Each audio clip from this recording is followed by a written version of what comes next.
So generally the questionnaire starts with a title. So for this questionnaire, we have the title saying Survey for Factors Influencing Customer Satisfaction in. Now, depending on what the objectives of your study are, you can decide to determine based on the variables that you are studying, what your topic should be. So in my case, I am going to look into something that has to do with perceived quality and price and how they influence customer satisfaction. So my questionnaire will say survey for factors influencing customer satisfaction. In assuming I decide that I am doing it in a particular sector, the sector will come, right? So I am looking at survey for factors influencing customer satisfaction in, I am doing it in the telecommunications industry. So I'm going to do in the Ghanaian telecommunications industry. Please, does it make sense? Yes, madam. Yes. Good. So this is the title of my questionnaire. My questionnaire is all about a survey that is investigating factors influencing customer satisfaction in the Ghanaian telecommunications industry, right? So after the title, we come to a brief description because you have to be able to give your respondents some kind of background for them to be able to understand why you are collecting the data so that they will know their role in the process. So after the title comes a brief description. So this is the brief description we are using. So this is the template I'm giving you. You're supposed to fill in based on what you've decided your variables are. So here we have, this questionnaire is being administered as part of a survey to collect data on factors influencing customer satisfaction in. So essentially it's my title, right? So I'm going to repeat what I have here over here. So I'm going to add again in the Ghanaian telecommunications industry. Please, do we see that? Yes, madam. Good. Alternatively, I can decide that since I know what my variables are, I can put my variables here in the description instead. So I will say that the questionnaire is being administered as part of a survey to collect data on how perceived quality and perceived price influence customer satisfaction in the Ghanaian telecommunications industry, full stop. Please, do we see that? Yes, madam. So in a nutshell, I have told them specifically what my survey is about, right? And then next, I will proceed to tell them exactly their role in this. So their role comes afterwards, right? It says, your candid responses will be highly appreciated. Please note that all information provided will be strictly confidential and will be used for academic purposes only. Now, this is part of ethical considerations where you have to assure the respondents that whatever responses they are giving you, for ethical reasons, you are only going to use it for the purposes of the research and you will not use it for anything else that will affect them. And then you go on and add that by completing the survey, you indicate that you voluntarily wish to participate in this research. Because if they are doing it under duress, their responses are not admissible because it is not a true and honest reflection of how they feel. Please, do we understand? Yes, madam. Good.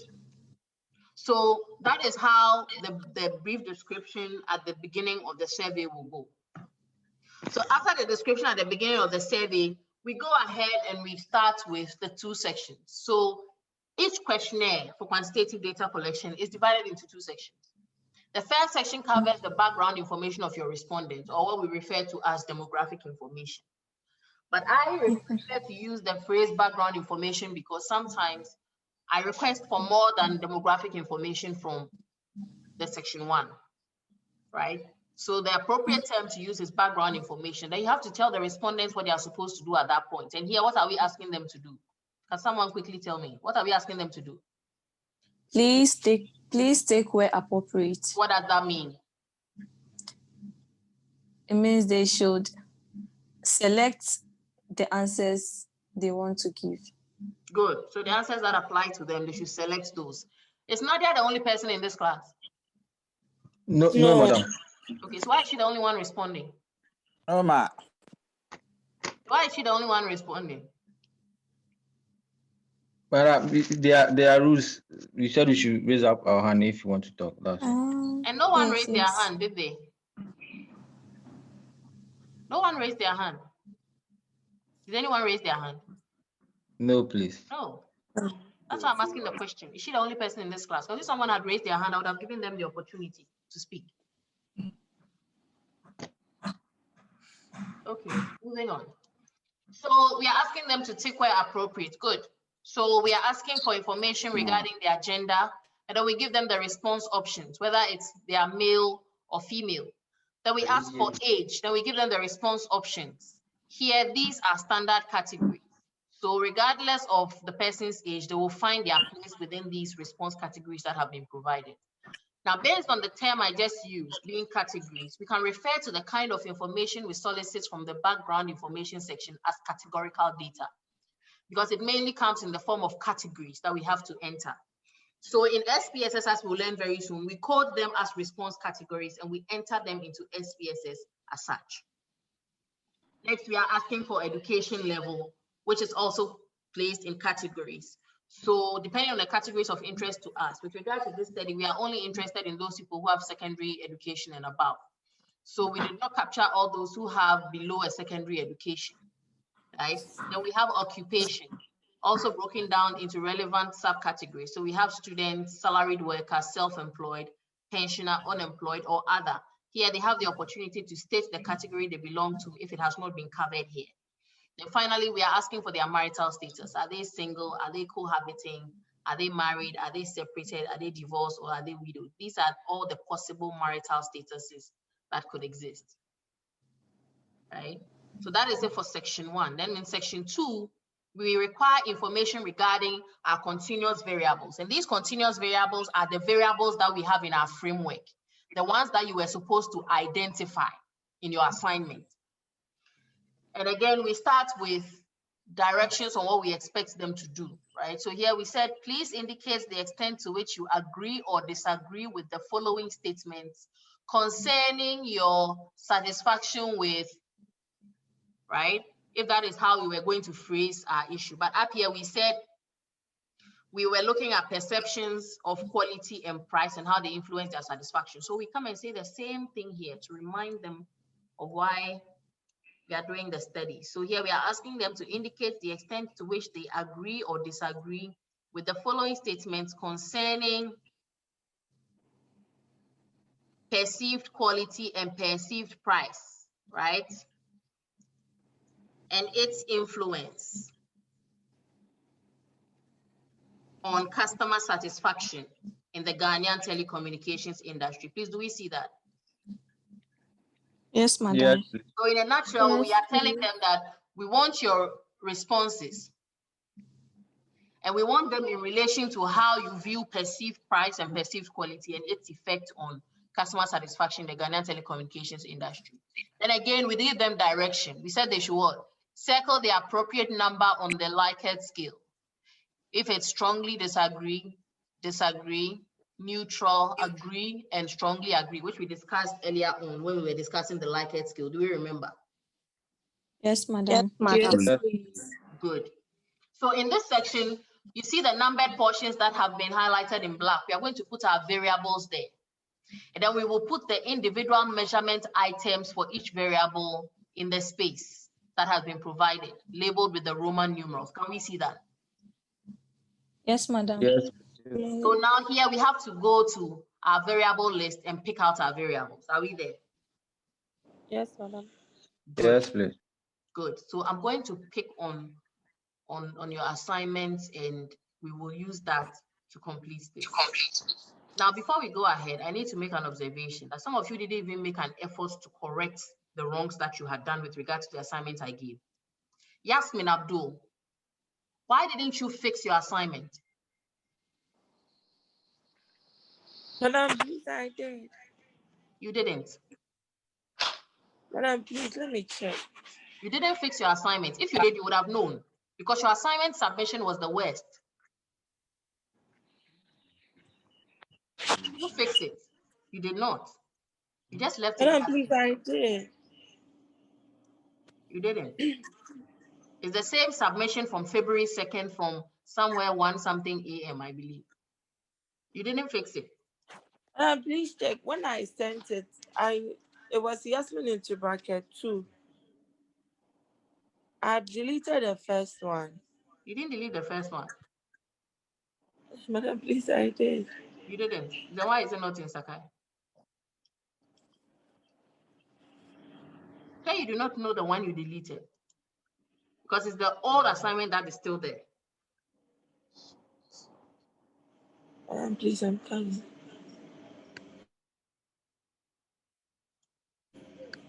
Let me know once you open it. And you'll see what I'm talking about. Okay. Now, moving on. So we'll start with Derek Asabedu's work, and then we'll go through it together, right? So in terms of the variables and the source citations, the first variable you stated was 2 variables. Technically, I asked you to state 1 variable each and which article you got it from. All right, so those who stated 2 variables, you know that it comes with a consequence. All right. Now here, we are talking about factors that influence customer satisfaction. So Derek, why do you have customer satisfaction here again as a factor that influences customer satisfaction? Did you look at the framework used in the article at all? Did you?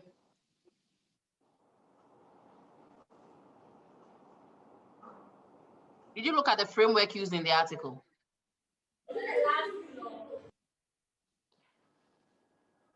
Yes, please, I did.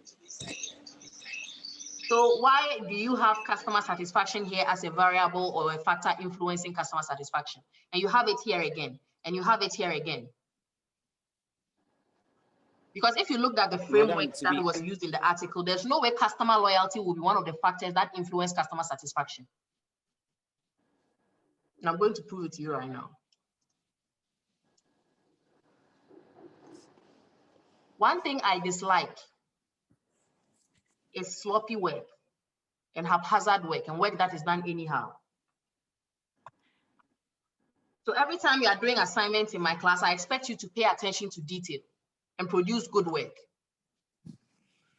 Because if you produce bad work, it is going to carry through to when you even finish school. Are you listening? Yes, madam. And I'm not training you just to pass assignments and courses and go. I'm training you for your life out there. So I really care a lot about attention to detail, and I expect every one of you to care the same way. So don't send me assignments that are done anyhow. And when I give assignments and I give a brief, listen carefully. And when you do not understand something, make sure to ask. Now, Derek, I'm giving you one more chance. Did you open the article to see the framework that was used in the article? Did you? Madam, please, I opened the framework. I opened when I got to the details part, I opened the link and I read through. So why do you have customer loyalty and customer satisfaction here is my question.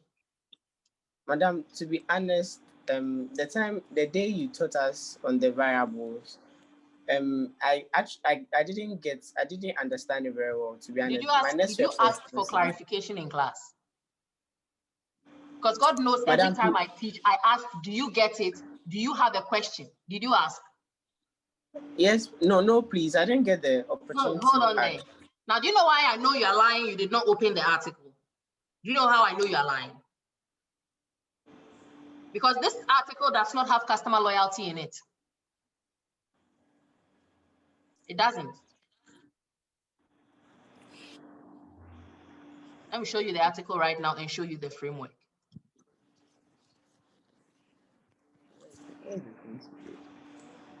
This is the article. You see the names there? Yes, please. Britson, Mavondo, they are all there. Good. Now, this is the framework they used for the study. Do you see it? Do you see it? Yes. What are the variables influencing customer satisfaction? One person in the class should mention them quickly. What are the variables influencing customer satisfaction? Employees. We have a system. There's a hand up. Foster, go ahead.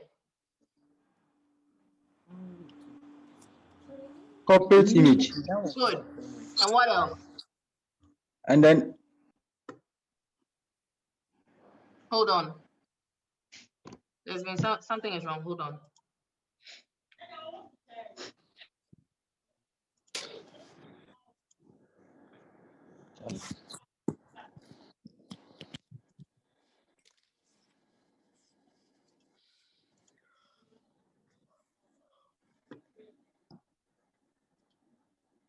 Can you see the screen now? yes, please. Okay.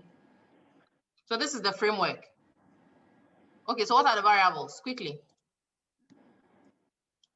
What are the variables? Foster, yeah, go ahead. Corporate image. Good.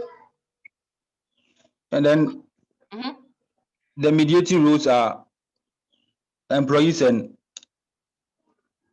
I can't see the other part. This one. Can you see it now? Yeah. Then the mediating roles are employees and service scape. Good. Now mediators are also independent variables. So you can feel free to state a mediator or a moderator also as an independent variable, right? Now these are the variables in that article. Now look at what was submitted by Derek. Is there any of the variables here in the list he has provided? Is there any of the variables here in the list he has provided? Is there? I'm waiting for an answer. Madam, please, we can't see it. Okay, thank you for bringing that to my attention. Let me share it now so that you can see.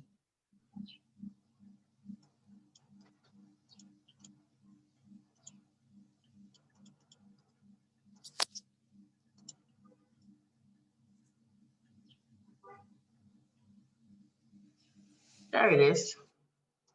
Okay.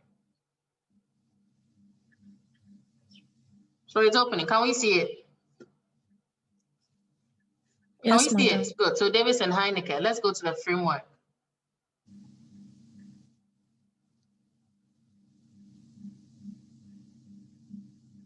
All right. So this is their framework. Can we see it? Yes, madam. So they have what? Yes, Actual wait time. They have actual wait time, perceived time, and expected wait, right? Yes, madam. Good. So Nadia gave us actual waiting time as the variable influencing customer satisfaction here, right? Yes, please. So is she right? Is she correct? Yes, please. Yes, madam. Good. So the only thing here that is not helping is Yes, her madam. referencing. The only thing that is not helping here is her referencing. Does it make sense? Yes, madam. Yes, Okay. please. So let's do another. I'm going to go in on this green marketing one because green marketing is not a variable. Green marketing is an area, right? So let's look for this article and see what the actual variables are because green marketing is an area, like I mentioned, and not a variable.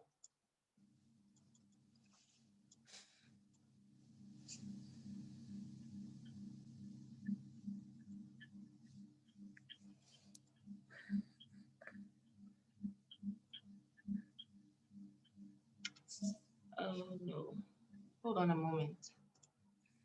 I forgot to copy it. Okay, we're here.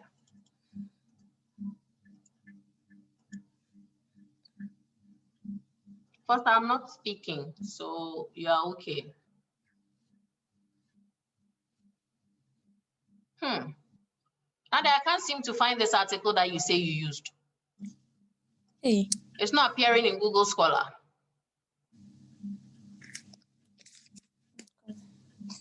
It's appearing somewhere in what? ResearchGate. Didn't I ask you to use the databases that I taught you in class? Yes, Do you remember madam. saying that? Good. So this is from a predatory journal, meaning that whatever variable you get from there will not be good enough. And it shows. You see, there's no proper variable in there, no proper framework. Do you see that? Yes, madam. Good. So next time you listen to the full brief of the assignment, because I remember sending you to specific databases. What databases did I send you to? What databases did I send you to?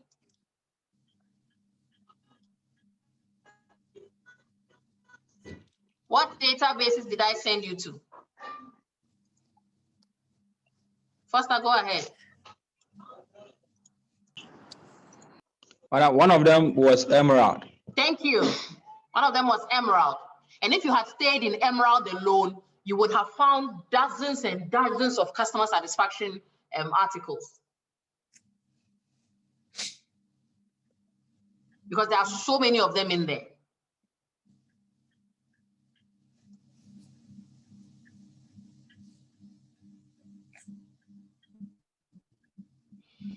Okay. Let me look at one more. The other variable counting from the bottom. Let's see. The other variable counting from the bottom is customer relationship management. Again, customer relationship management is not a variable, it is an area. Are you there? Yes, madam. It's an area in marketing. So if we go into the article, I'm expecting to see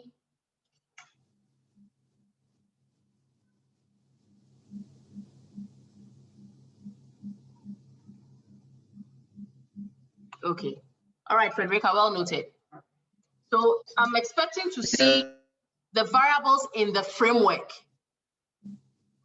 and not the area that the paper was about. So I'm going to go now to see if I can pull the article to see the actual variables that were used. Because customer relationship management is not a variable, and I doubt customer relationship management was presented in the framework. The same with that last one that we just did that was predatory. All right, so I'm going to go in there right now, and I dare say that there's no framework here. And of course, I'm right.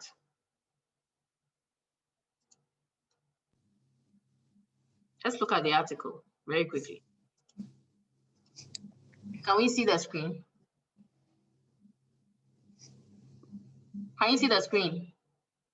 Yes, madam. Okay, so do you see the names of the authors? Metas, Krishna, Yes, and good. So it's not like I'm opening another article. Now, they are saying, these are their hypotheses. They said the use of customer relationship management what? Applications. Do you see that? Yes, madam. Good. So it's not customer relationship management, but customer relationship management what? Applications. And they did not say that it influences customer satisfaction. They said it influences what? It influences what? Madam, I can't see. Can you see it now? It influences Customer knowledge. Good. So the title of the article may say customer satisfaction and how customer relationship management influences it, but it does not specifically look at customer satisfaction as a variable and how other variables influence it in the article. That is how come I know it was a shoddy, haphazard work that was done. It was lazy work, lack of attention to detail. Because I taught you using framework. So I was expecting that you go into every article that you want to use for your work, looking for a framework. So now that you can grade yourself from there. Let's do another one. Yasmin, did you find the new version you claim you uploaded? Yeah, but I realized I didn't come, so I'm trying Okay. to. You can't upload it. The submission has been closed. So you will not be able to upload it. Again, attention to detail. When you submit an assignment, you need to make sure that you have submitted the correct thing. And when you are able to go back and check and double check, and there's a problem, you fix it. If you check and double check and there's no problem, thanks be to God. But you didn't care to go back and check and double check. But please, when I went, I That's removed this. The submission has closed. When you remove it and you check and it uploads, the prudent thing to do is to check again to make sure that what you uploaded is the correct thing. Ma'am, I have the correct thing here on my laptop. Yeah, but you didn't check to see that the correct thing had been uploaded. These are life lessons you have to learn. So next time you upload something, check and make sure that it's the correct thing. Okay. All right. Moving on. Thank you. So we are going to, let's do Yusuf, Dabre. Okay. Okay, so Yusuf also found the same article. Who used this article that we went through? I think it was Nadia. Nadia, was it you? Nadia. Madam, please, I'm here. Was it you? Madam, I can't see any article. Yes, yes, yes, yes. Can you see it now? Yes, madam. Okay. All right. So expected waiting time. We know that it is in that article because we saw it, right? Yes, madam. Good. Now, do you see the referencing that has been done? Do you see? Yes, Yes, ma'am. please. Good. Do you see that every full stop is where it's supposed to be? Especially here.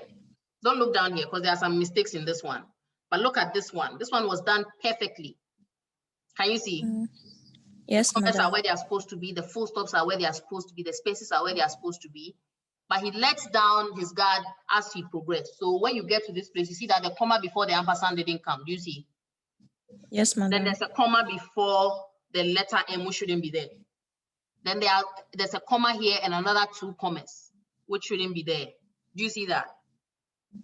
Yes, madam. Good. Then there's a space here that is not there. So when I talk about attention to detail, it has to follow through. When you do your work, go back and check again. Double check, triple check to make sure that what you have done is, you will not get absolute perfection, but you need to aim for it. So the first one was perfectly done, but as you go down, you see he was making mistakes. So you see there are inverted commas here. There are no inverted commas in APA referencing, right? But apart from that, everything else was done perfectly, except for the inverted commas that are causing a problem. And then the comma that is here after the year, it shouldn't be a comma, it should be a what? What should come after the year? Full stop. Full stop, good. Are you grasping what I'm trying to teach you here today? Yes, madam. Yes, ma'am. And this does not just apply to my course and my assignments. It should apply to every course and every assignment that you do. Attention to detail is important because, believe it or not, we lecturers give marks for clarity. We give marks for neat work. We give marks for attention to detail. Yes, ma'am. So you realize that someone you do not think is an excellent student will do very well because they pay attention to detail. So what they lack for in perhaps substance in other areas, they make up for it in other areas. So imagine if you were a good student, like I know you all are, and you add attention to detail, what will happen?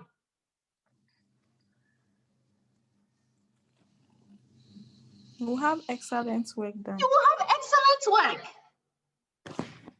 So please, this is not acceptable. So at least you know expected waiting time is one of the variables. Yes, madam. So he's okay on that front.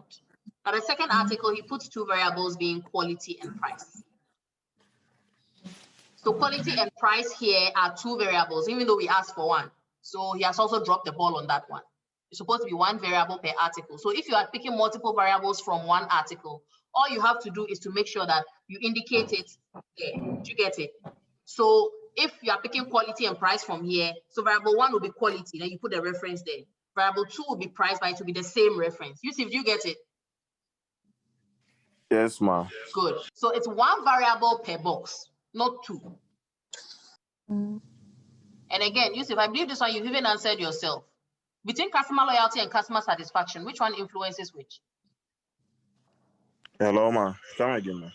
Between customer satisfaction and customer loyalty, which one influences which? Does customer satisfaction influence customer loyalty or vice versa? Madam, it should be vice versa. Good. So you've answered yourself here, right? The customer retention one, you yourself answered it earlier on. Do you remember? Yes, ma'am. Good. But you know what? Let me stop. because I'm getting emotional about this, and I don't want to keep going on, because if I keep going on, it will look very bad for some people, right? Because I have people who even submitted a new assignment and they didn't even follow the APA referencing style. They were still doing Harvard. Foster, you were still doing Harvard.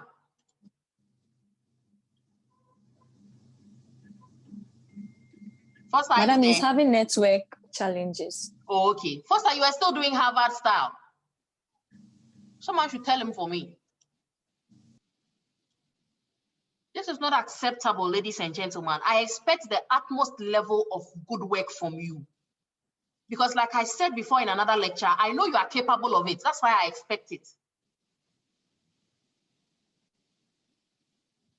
And you'll be selling yourself short if you do not upgrade your skills and become better versions of yourselves by the time you finish going through my course and every other course for that matter. Because these skills carry through to when you even leave school. Any office you are working in, you are expected to listen to direction, pay attention to detail, and produce excellent work. So my course is no different. Am I understood? Yes, Yes, madam. So yes, I'm being madam. generous. Everybody is going to do the assignment again. Everybody is going to do it again. And this time, you know what I expect. Yes, madam. Yes, ma'am. Yes, madam. So you're going to do this assignment and you will design the questionnaire and submit the two at the same time. So now I'm going to take you through how to develop the questionnaire. Am I understood? Yes, madam. Now pay Yes, ma'am. very close attention. Pay very close attention. Okay. So I'm going to take you through how to put the variables into the questionnaire. So right now I have shown you the basic template, right, of the questionnaire. We started building from the top. So we finished with section 1 of the questionnaire, haven't we? Yeah. Whose voice is Yes, that? please. Someone's Yeah. voice. Yes, please. Georgina. Georgina, what's wrong? Madam, please, my voice echoing. Okay. I don't think it was Georgina. It's someone else. All right. So let's look at it quickly. Yeah. Okay. So like I was saying, can we see the questionnaire now? Yes, madam. Good. So this is where your variables will go. And we are all using the strongly agree, strongly disagree scale, right? Because we want to know whether they agree or disagree with the statements that we are making and the things that we are saying. So let's say I went to look for variables, right? Let me show you the article that I found, that I saw the variables in that I want to use. So this is my article. Please, can you see my article? Yes, please. Yes, please. Yes, madam. Okay. Do you see the framework in my article? Yes, Yes, madam. Yes, madam. Good. So this is my framework. And my framework Yes, tells ma'am. me that perceived quality influences what? Customer Satisfaction. satisfaction. And total perceived price influences what? Satisfaction. Good. So these are my two variables. And I'm going to put them in my questionnaire. So now look at how I put them in my questionnaire. Satisfaction. What Satisfaction. were the two variables? Do we see them? Yes, Hold on a madam. moment. Okay, so now we are the questionnaire. So what was the first variable? Madam, please, your questionnaire is not showing. Can you see it now? Okay. Yes, Yeah, we madam. can. Okay, so what's the first variable? Yes, ma'am. Perceived quality. Good. No quality. It's just perceived. No, it's perceived quality. No, perceived quality. I can't see Okay. quality. So perceived quality, right? That's my first variable. Then the second one is what? Perceived price. Good. Perceived price. Total perceived price. Oh. Okay, but you can also say perceived price, right? Okay. So Okay, tell me madam. my questionnaire. Are you there? Yes, madam. Yes, madam. Okay, hold on. Musa says, can I go over the brief description? So the brief description of what? The brief description I'm talking about here in terms of the questionnaire is the description of the questionnaire we give at the top. And I mentioned that it has to follow a standard format where you tell the respondents what the study is about. So we used the topic that we created at the top as the title of the questionnaire, being a survey for factors influencing customer satisfaction in the Ghanaian telecommunications industry, to include in the description by saying that this questionnaire is being administered as part of a survey to collect data on how perceived quality and perceived price influence customer satisfaction in the Ghanaian telecommunications industry.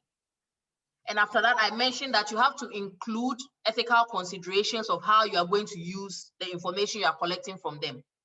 So we said that their candid responses will be highly appreciated, which is telling them what we need from them. And we are also telling them that all information provided will be strictly confidential and will be used for academic purposes only. And we also assure them that by completing the survey, they indicate that they are voluntarily wishing to participate in the research, because you can't collect data from respondents under duress. Any information gathered under duress is inadmissible, because it means it's not a true reflection of their perceptions or views on the concepts that you are asking them about. Right, so that is it for the description of the questionnaire. Then we go into section 1, which is about the background information, which we discussed contains mainly categorical variables. And then from there, we came to section 2, which captured the information concerning the constructs or the variables in our framework, which we are currently on. Musa, I hope that makes sense. Okay, good.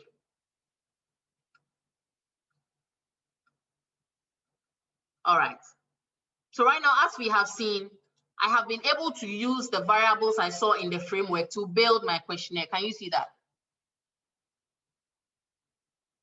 Can you see that? Yes, madam. Yes, madam. Good. Yes, So ma'am. now what is left? One variable. No, look at the variables we have entered. What is left in those sections? The sections where we have entered the variables, what is left there?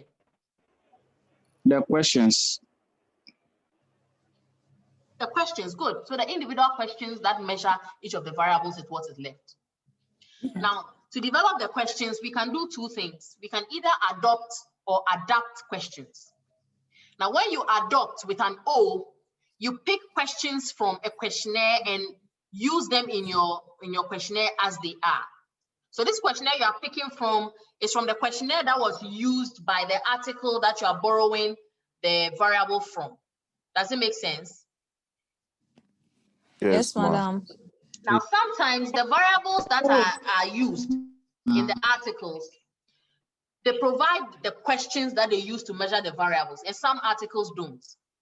So if you want to adopt questions, you need to find articles that have used the same variables in their framework and have measured it and have provided the questions in their questionnaire, so that you can be able to use that to measure your variables in your questionnaire. Does it make sense? Yes, madam. Yes, please. Now, the article that I am using, right, which is my article, when you go through it, you will see that they do not have the questions measuring each of the variables in it. Let's look at it very quickly and then you'll see what I'm talking about. So this is the article, right?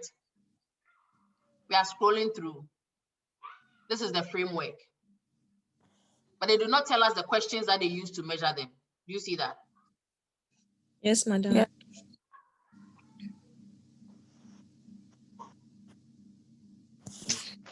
So we need to find an article that actually has measures that we can use. So I'm going back to look for another article that perhaps contains something that has to do with price and quality. Can you still see the screen? Yes, madam. Yes, Good. please. Good. So I'm scrolling down. I'm trying to find something that has to do with quality and price. Since I can't see it there, I'm going to type it in the search for it to pull it up for me. So I'm going to do customer satisfaction, price, and then perceived quality. Now, Samuel, go ahead. Your hand is up. Madam, please. So does it mean that if we want to look for articles with questions, we have to look for quantitative articles? Like, Because you are doing a quantitative study. okay. So if you're doing a quantitative study, you need to be able to use quantitative articles. Okay. Are you there? Yes, please. Good. So I'm going to use an article that has the measures in it to be able to determine which measures I'm going to use for my own study. Use if your hand is up, go ahead. No, it was a mistake. Okay. All right. Can you see the screen? Yes, madam.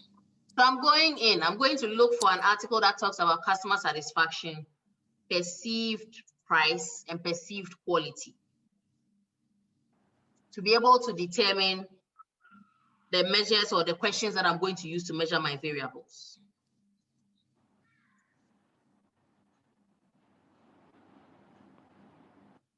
And I'm doing this in Emerald, as you all can see. So I'm searching now. Okay, and here are the search results. Please, do we see? Yes, madam. So they Yes, have what? Service quality, product quality, price, right? Good. Then there's the article that I originally used also has come up again. Then again, here we have perceived quality, perceived customer value, perceived sacrifices. So let's go into this article, since it has perceived quality, to see if there are measures for perceived quality, right? Again, this article also has the same thing. So I'm going to open both of them, and then we'll see if we can find questions. Now, like I said, the questions, you either adopt or adapt. When you adopt with an O, you pick the questions as they are and you don't do anything to them.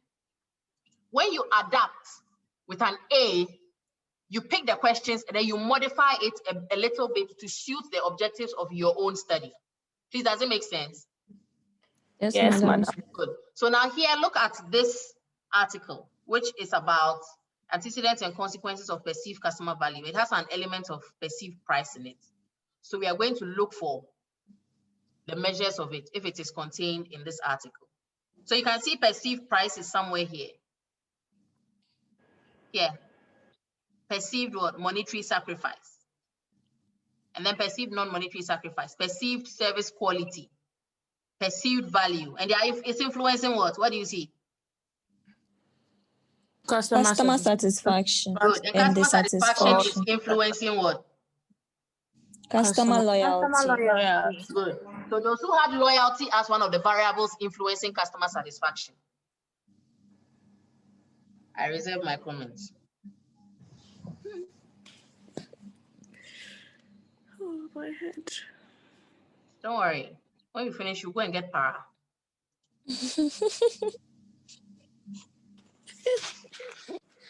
So look at the quality dimensions. Do you see? It says low/high quality, right? Comparable quality. Product quality expectation. Service quality expectations. Now, the way they have framed these items, they are actually not questions. They are ranges in themselves, right? Which is a bit complicated for your level. So I will not even go in there since people are already having headaches. So I'm going to pick an article that uses the strongly agree, strongly disagree skill, which is something you guys can handle better at your level. Let me quickly go into one such. Okay, so perceived quality, perceived price are here. Okay, again, leading to satisfaction. So let me see if they have the measures here.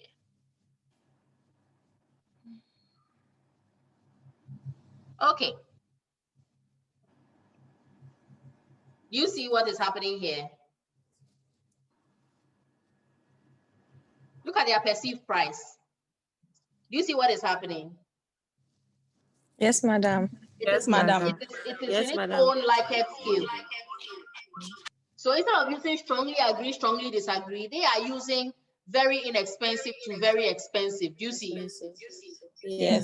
Good. And then they are using not pricey at all to very pricey. Do you see? Yes, madam. Yes, madam. So in this case, our strongly agree, strongly disagree will not work unless we decide to use very inexpensive, very expensive. Are you there? Yes, madam. Again, that is a bit more advanced for you. Let's go on and hunt for a strongly agree, strongly disagree scale.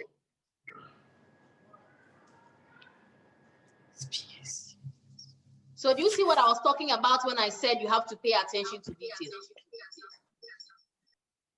Yes, madam. But Madam, please, your voice is echoing. It's bouncing back.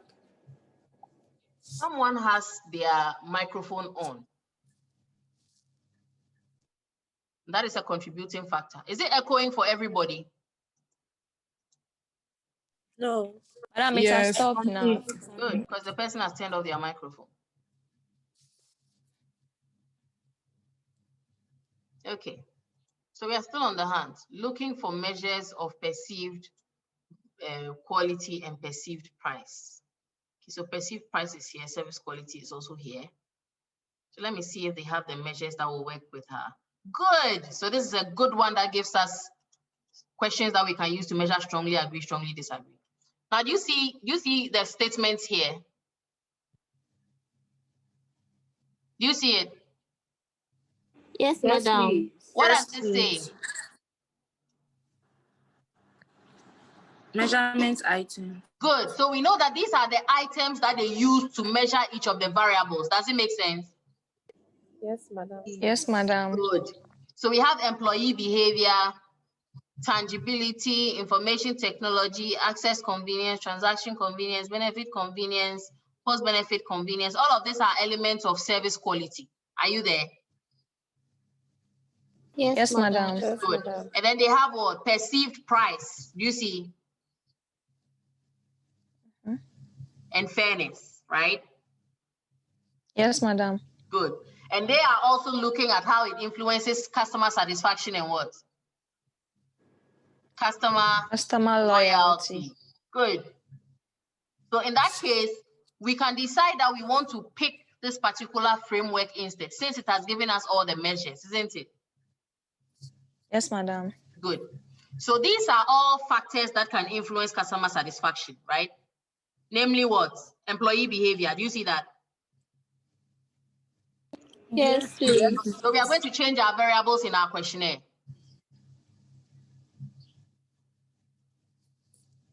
So what's the first variable we are using? Employees' behavior. Good. So employee behavior, which is purported to influence customer satisfaction. What's the next variable in there? What's the next variable? Tangibility. Something tangibility. Tangibility. Okay. So let's do tangibility. I'm typing it in, and then when I finish, we will look at the questionnaire again. Then what's the next one? Information technology. Information technology. Good.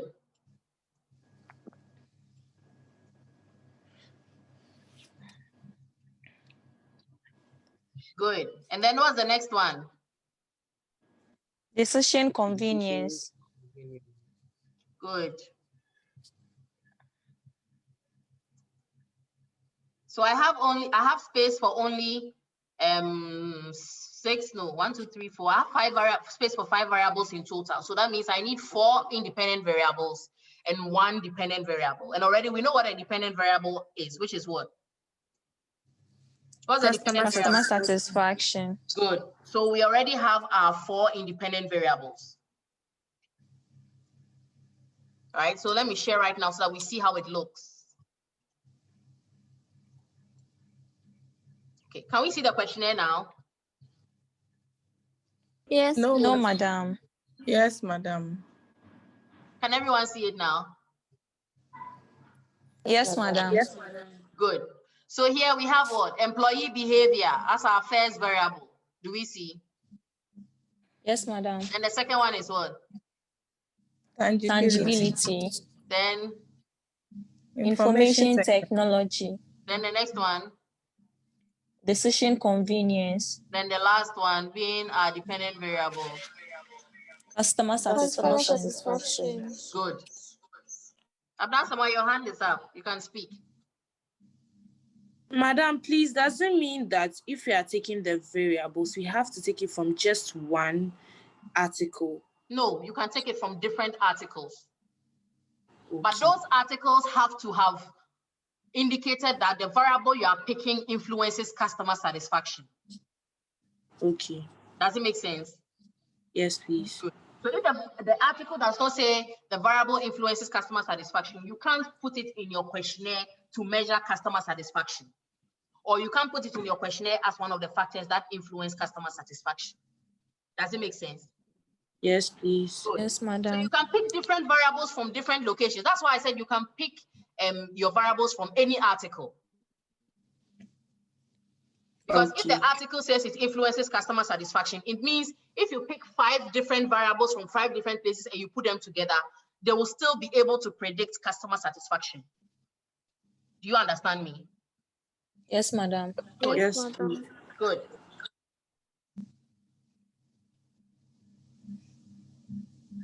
So don't worry, briefly, let's finish this one. And then I'll show you another example where I'll pick another variable from another article and we'll insert it here and replace one of the variables. So you know what? Let's keep tangibility, employee behavior, and then remove the other 2. So we are removing information technology and decision convenience. Are you with me? Yes, madam. Yes, madam. We'll go and pick 2 variables from another article and come and put it inside. Okay. All right. So let's look for the measures. So in this case, to be able to know whether you can adopt or adapt a measure or an item or a question for a particular variable, you need to read it to see if it makes sense for your study. Now let's bear in mind that the dummy study that we are using is being done in what sector? The telecommunication sector. Good. But this article was written for which sector? Just look at it and tell me. It was written for which sector?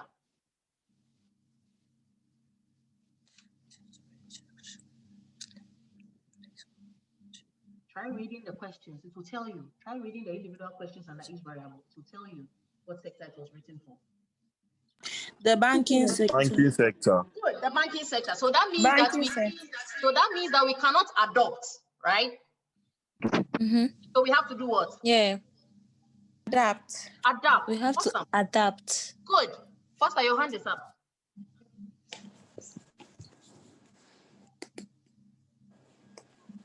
Foster. Or it was a mistake? I'm sure it is network. I think it's a mistake. Okay. Just put his hand back down. All right. So now we are picking 2 variables from this article, 3, right? Because they also have customer satisfaction in here. So we are going to pick the statements. Our first variable we picked from here is what? What's the first variable we picked from this article? Employee behavior. Good. So we are going to pick statements. Based on the provisions made in our questionnaire, how many statements are we picking per variable? Kindly look at the questionnaire right now and tell me. Madam, some have 5 and some have 6. Which one has 6? The customer satisfaction. Yeah. So let's remove the last one and then keep them all at 5. Okay, madam. So that means that we are looking for what? 5 statements. Yes. Foster, if your line is breaking, you can type your question in this in the chat section and then I'll respond to you. Okay. So we are looking for 5 statements. So let's start from the first statement. Can someone read it?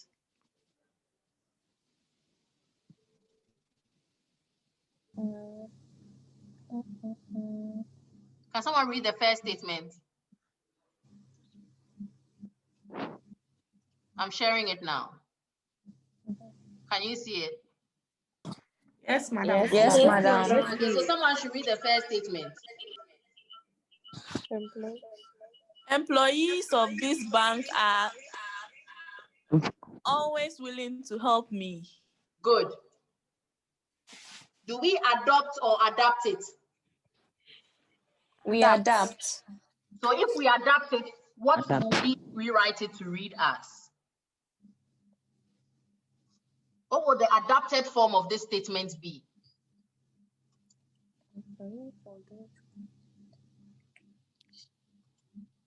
The employees of the telecommunication sector. Go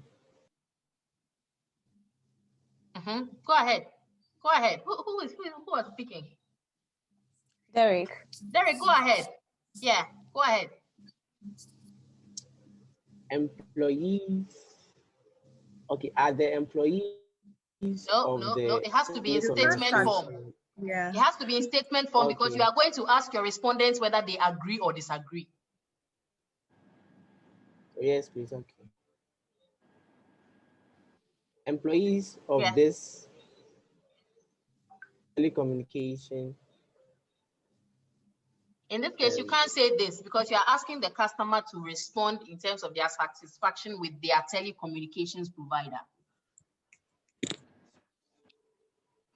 Madam, please, can I try? Okay, Patience, go ahead. Good attempt, Derek. Patience, go ahead. Employees are always willing to help me. Good. That's one way you can put it. But when you make it, employees are always willing to help me, it makes it vague. Which employees? From where? Okay. Are you with me? Yes. Yes, madam. Okay. So let's adapt it to be specific to what we are trying to study. We're trying to ask customers whether they are happy with their telecommunication network. Are they satisfied with it? And we are starting from the behavior of the employees of their telecommunication network. So how will we adapt the statement to reflect that? Abna, someone, your hand is up. Go ahead. Madam, please, employees of my preferred telecommunications Go ahead. Provider are always willing to help me. Exactly. But in this case, you have to remove the word preferred because it's not like you are now going to choose. You have already chosen. Okay. So now say it again without the word preferred, Abna. Employees of my telecommunications network provider are always willing to help me. And that is exactly what it should be. Do we understand it now? Yes, madam. Yes, madam. So let's do the second one. Right now, it's straightforward. Are we adopting or adapting the second one? Adapting. Good. So adapt it quickly and then let's go.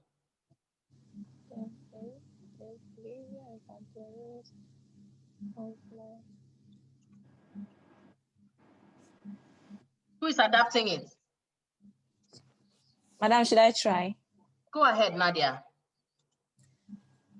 The behavior of employees of my telecommunication provider instills confidence in me. Perfect. Well done, Nadia. Next one. Next one. Who is doing the next one? Quick. Now you get it. So we don't have to waste time on it. Quickly, who is doing the next one? Yusuf. Employees of this tele provider are consistently courteous with me. Come again. Employees of my tele provider are consistently courteous with me. Come again. You are shortening some words. Attention to detail. Employees of my telecommunication provider are consistently courteous with me. Awesome. Thank you. Next one. Next one. Let's go. So we are adapting all the way because all the statements have bank in them. So we have to adapt to telecommunication. So let's go. Who is doing the next one? Musa or Hassan? Employees of my telecommunication provider welcome me with smile. Please come again. Employees of my telecommunication provider welcome me with smile. Okay, good. Right? So here they have made a mistake. They did not bring the article before the smile. Do you see that? Okay. So attention to detail here. So well done, Musa. That was well adapted. The last one.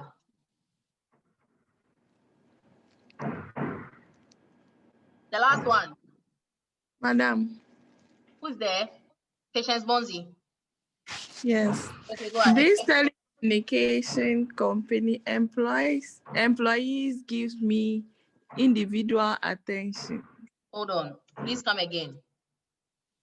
This telecommunication You can't say this. network This makes it impersonal. It makes it some telecommunications out there. Look at the trend of what your colleagues have done. They've been using a particular line of response. employees of my telecommunication network gives me individual attention. Good. Right? Well done, Patience. So now do we have our 5 statements? Yes, madam. Yes. Good. So now do you see how straightforward and simple it is? Yes. So it's not rocket science, ladies and gentlemen. So we are going to do the next one. Are we ready? Yes, madam. Yes, madam. Is the headache still there? Who had the headache? Patience. Patience, is the headache still there? Madam, yes. Oh, sorry. Don't worry. After you go and get para, everything will be sorted. Okay. So our next variable is what? Tangibility. Do we see that? Yes, madam. Okay, Abna Sama, your hand is up. Does it mean you want to start? Madam, I think I mistakenly pressed it. Sorry. Okay, since you did it by mistake, just give us the first one and let's go.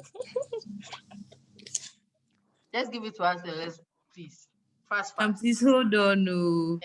Just look at it. We are holding on. Just look at it and adapt for us. Fast.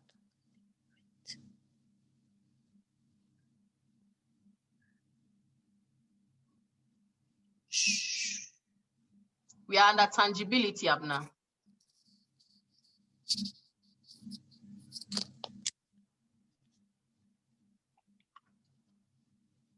Abna, it shouldn't be taking this long. Derek.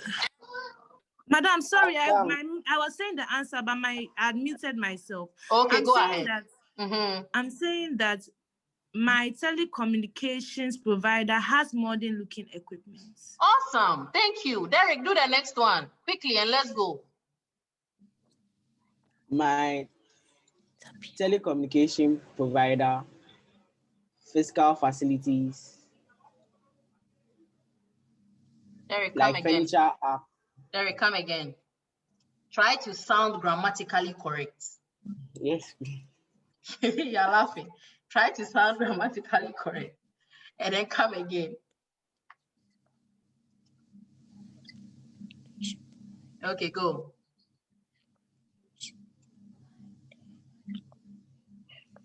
Derek.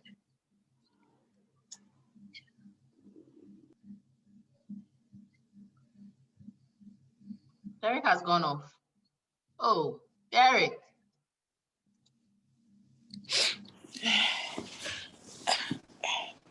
Abdulhak, are you online? Abdulhak, is the network better? Yeah, go ahead. Madam, he's not here. He's here. His hand is I up. Okay. Hello. Yeah, Abdulhak, go ahead. My telecommunication providers physical facilities like furniture are comfortable for me to act with the service. Wow. Awesome. And that is just simply what it is. Thank you, Abdulhak. So we have the second one. Third one. Yasmin. Madam. Please give us the third one. Sharp, and let's go. Sharp. My telecommunication providers, employees, and neat appearing and Madam, should I continue? Oh, yeah. Read. And Okay. materials. No, you are reading on to the last with one. the service. You see, there are two separate statements. Are you with me? No, Nadia, hold on. there are two separate statements, right? So even though they have written end, are you with me? Yes, Mama. You don't have to join the two. Okay. You have to read them as separate statements, right? So you can do the last two statements. I don't have a problem. Just make sure that you give us the correct distinction between the two. Don't lump them together. Does that make sense? Does Yes, that make madam. sense? Yes, madam. Okay. So now give us the first one, and then you can give us the second one, then we'll go. My telecommunication providers' employees are neat appearing. Good. So that's the first one. And then the next one. Materials associated with the service, such as pamphlets, advertisements, board or statements are visually appearing at my telecommunication providers. And that is that. Well done, Yasmin. Thank you, madam. So we realize that in this particular article, they have only 4 statements measuring the that particular variable. Do we see that? Yes, madam. Yes, madam. So it is not wrong to stop at 4, right? But if you want more, you can go ahead and look for another article that has used tangibility and then find a 5th measure to add. Does it make sense? Yes, madam. Yes, Good. madam. Good. Right? So that is basically for tangibility. So it means for tangibility, we ended up with 4 statements. I'm going to leave it at 4, right? Because I don't believe we have to go and search for another measure to add. I believe you get the concept of what we are trying to discuss. So please, do we all understand now? Yes, madam. Madam. Is it hard? Not really. Well, we're just lost at the beginning. You were just lost at the beginning. And you were being a bit lazy too. Oh, madam. Eh.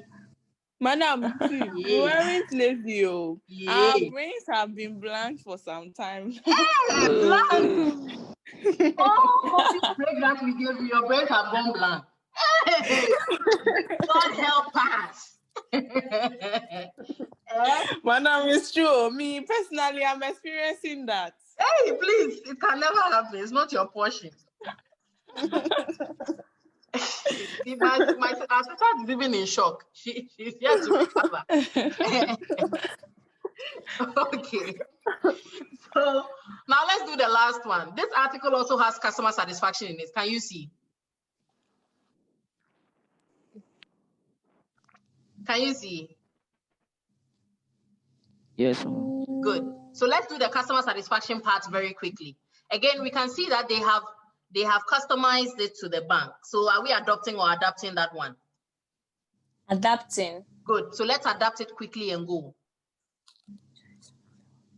So just volunteer quickly. One person should do one, another person should do the other quickly, and then we'll go through it, and then we are off. Right? Quickly, very quickly.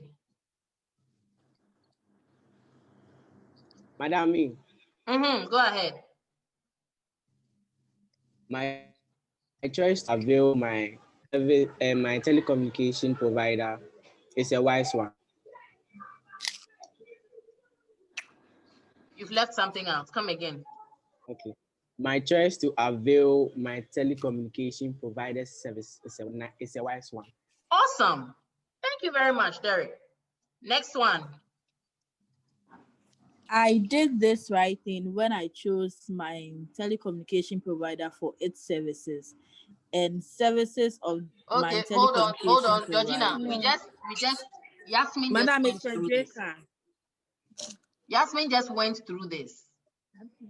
We told her that because there's an end there doesn't mean you have to read it together as one. Okay, madam. So separate them. And then okay, madam. Okay. I did the right thing when I chose my telecommunication provider for its services. Good. Services of services of the end is not part of it. The end is just there to show that you are almost at the last one. So don't okay, so we shouldn't be reading the end. Read it as two separate statements. Okay, madam. I did the right thing when I chose my telecommunication provider for its services. Good. And then next one. Services of my telecommunication provider are exactly the same as I wanted, or no, don't try. If you change the word so drastically, you change the meaning of the statement. There's an article that is missing there. So try and put the article there and read it correctly.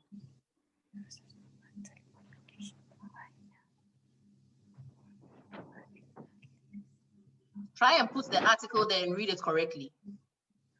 Services of my telecommunication provider are exactly same what I need. No, there are two articles missing. One should be before the same and one should be after the same. This is a test of your grammar as well. Madam, should I try? Who wants to be a lawyer? Okay, so well done with the first one. Nadia wants to help you with the second one. So Nadia, go ahead. Services of my telecommunication provider are exactly the same as what I need. Exactly. Please, do you get it now? Georgina? Do you know that? Yes, madam. Yes, madam. You get it? Yes, please. Okay.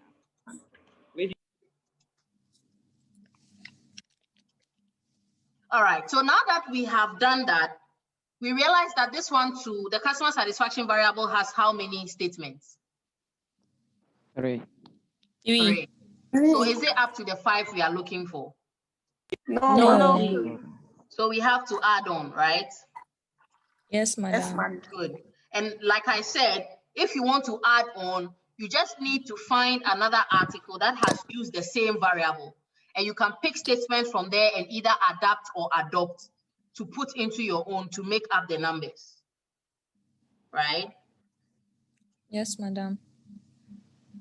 So we are going Madam. to... Yes. Madam, so please, under one variable you can have different questions relating to either adopting or adapting it. Yes, you can mix them up. Okay. But they should all be aligned to the objectives of your study. Does it make sense? Yes, madam. Good.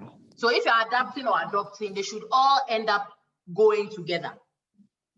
Because there are statistic tests that we will run that will see if the measurement items you are using actually go together. Does it make sense? Okay, madam. Good. Yes, madam. Good.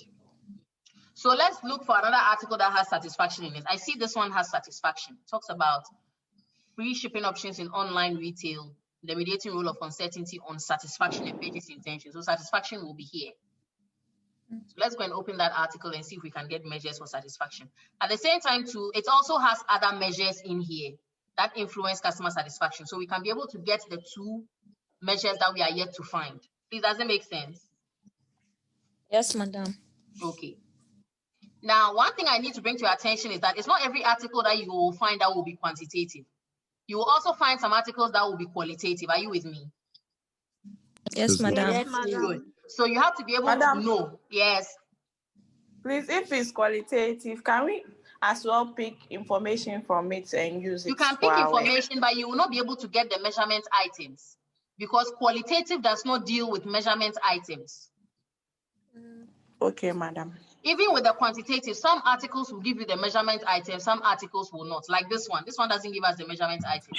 Can you see it? Yes, madam. Yes, madam. Are not provided. It's the codes of the items. Can you see? The codes are there, but the actual items are not there. So we can't borrow from this article. We have to look for another one. So let's look at this one. This one is by Bruin et al. And it's a 2020 article. So I'm sure they will have the measures. Let's see.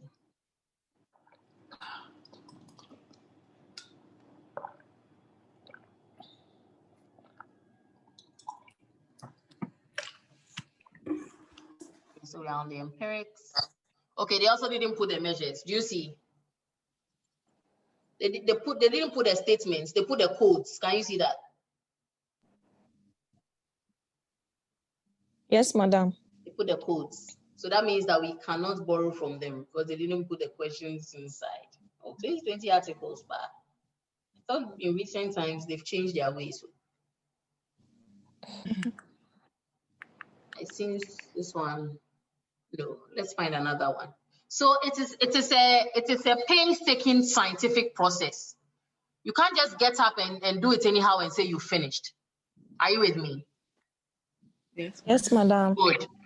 Right? You have to go through several stages before you can be able to see that I've been able to get what I'm looking for and I've done a good job. So here I am looking at another article that has customer satisfaction in it. Here, customer satisfaction is an independent variable in itself. So this article is not going to help us. We need one that has customer satisfaction as a dependent variable so that we can borrow the items in it. So I'm opening all the articles I'm finding that have customer satisfaction in them. Okay, so this one has customer satisfaction in it. This one doesn't.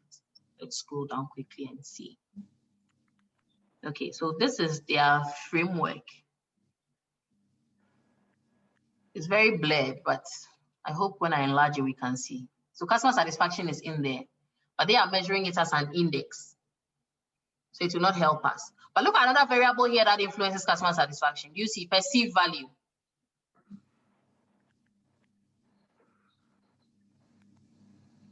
Okay, so this is their framework. Please, can we see it? Yes, madam. Yes. So they have corporate image, perceived quality, perceived value, price fairness, and promotion influencing customer satisfaction, which influences what? Customer loyalty. Good. So let's see if they have the measures. I pray they do. No, they don't have the measures. They're also using codes. Oh. What is happening?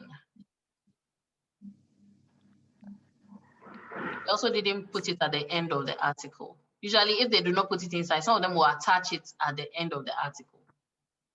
But they didn't. Wow, we keep going. We are still searching. Okay, there's another article that has satisfaction in it.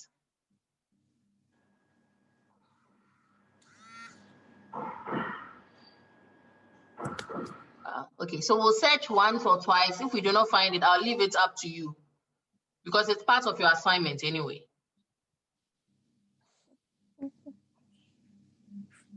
Okay, so this one has satisfaction in it as well. Is there a quantitative study? Yes, it is. Do they have the measures? Yes, they do. Good for us. Finally. Yes. So look at the factors that they have.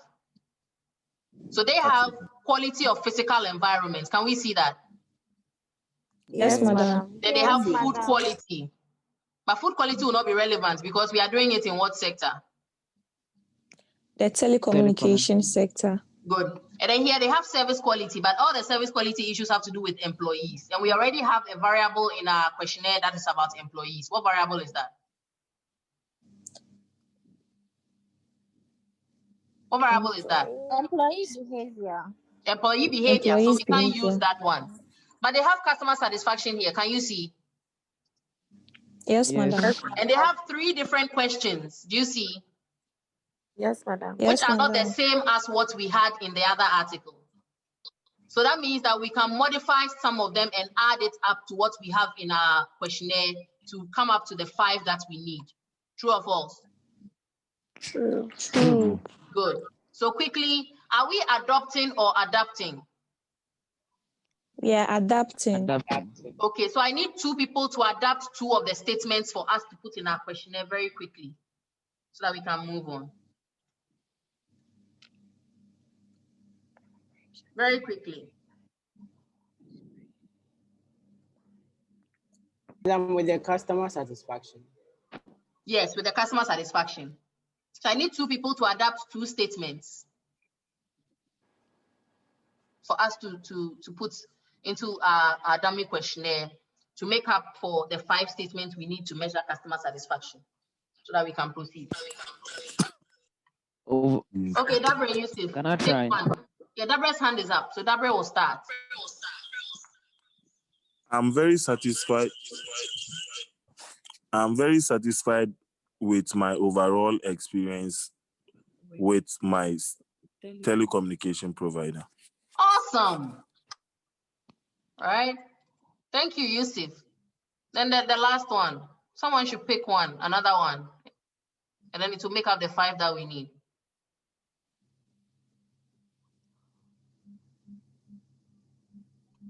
Derek, go. Yeah. I have really enjoyed myself with my telecommunication provider. Simple, right? And for the fun of it, who is the other hand that was up? Do the third one just for the fun of it, and then we can move on. Overall, my telecommunication provider puts me in a good mood. Awesome, Musa, and that is that. Right, so now we get it. So in the event that we find a statement we get relating to a variable that when we read, we can see that, okay, this one fits perfectly with my work, we pick it as is. But if it doesn't fit perfectly, we have to modify. And most of the time, in my experience, you always have to adapt a skill to suit your work and your context, because all the skills that are used are often used in other contexts. So they are designed to suit those contexts, right? So that is exactly what we have demonstrated, right? Was it hard? Nope. No, madam. No, right? It's not hard at all. That's how come I knew you guys could do it. Right, so you can see that as we were going along, I was just filling in the statements. Right, so you can see all the statements that we adapted are there. You see? Yes, madam. Yeah, so all the statements are there. From employee behavior, we have employees of my telecommunication provider are always willing to, is it serve me? Was that the sentence? Yeah, willing to serve me. The behavior of employees at my telecommunication provider instills confidence in me. So you realize that all the questions here are directly in line with the objectives of our survey. True or false? True. Good. Derek, your hand is up. No, please. Okay. All right. So now we are going to code this into SPSS. But before we do, now you know what your assignment is. So your second assignment, which you are submitting together with the redo of the previous assignment, is to populate the questionnaire that we are developing. So you have to be able to choose variables for yourself, like we have done, the way I just did with you, using the articles and the measurement skills, and then decide which sector you want to test these variables in, whether in online shopping, in banking, in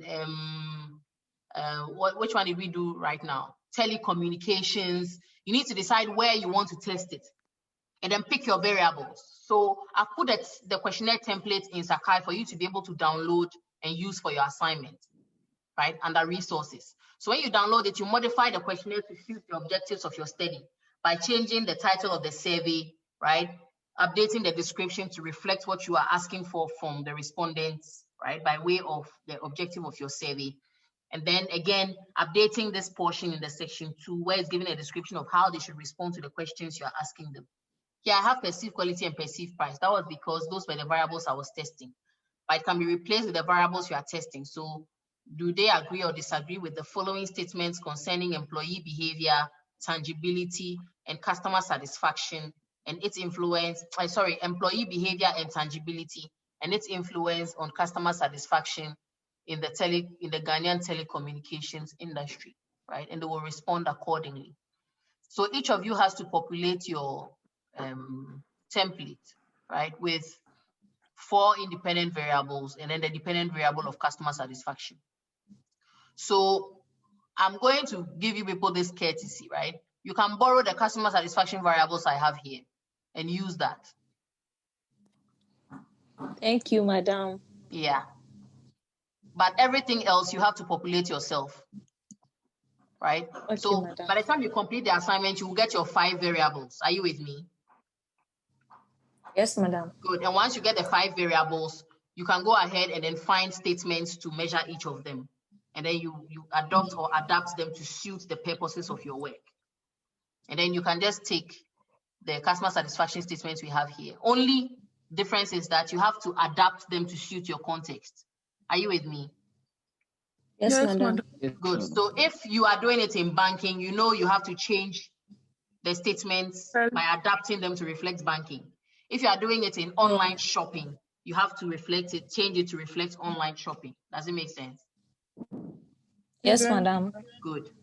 So if I say you can borrow it, I mean you can borrow the frame and then adapt or adopt accordingly. Don't just borrow line and sinker that even if you are doing something in banking, you will just copy and paste and it will look like telecommunication in a banking study. Are you with me?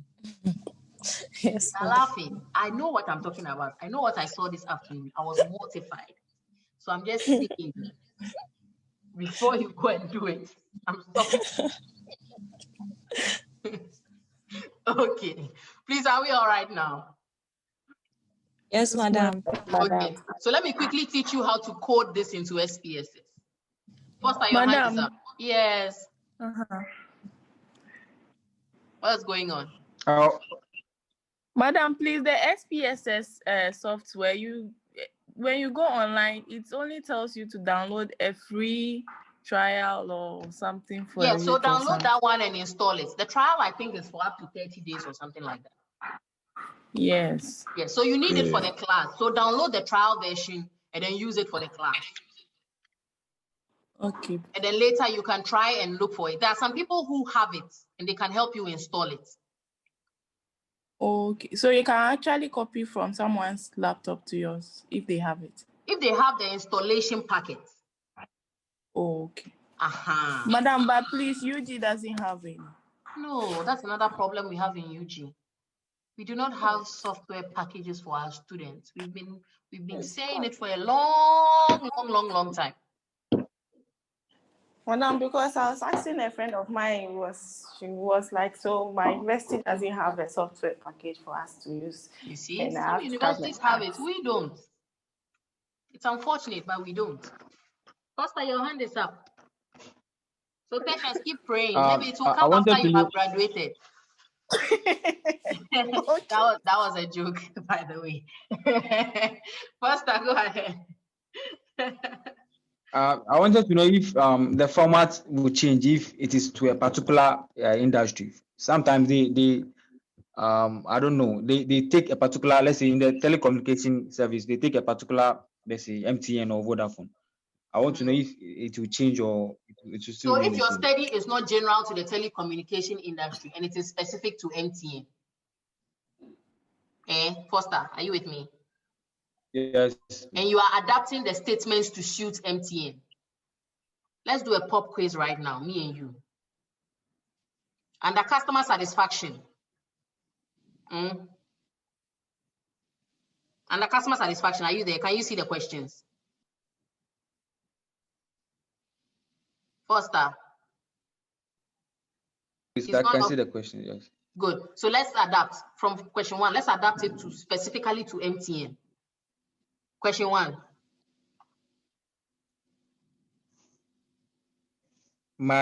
Question 1. My choice to avail MTN service is a wise one. Awesome. Next one. I did the right thing when I chose MTN service provider. I'm coming again. I did the right thing when I chose MTN.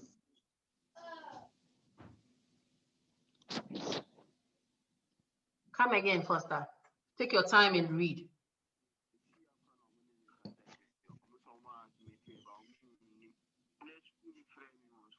I did the right thing when I chose MTN as my service provider.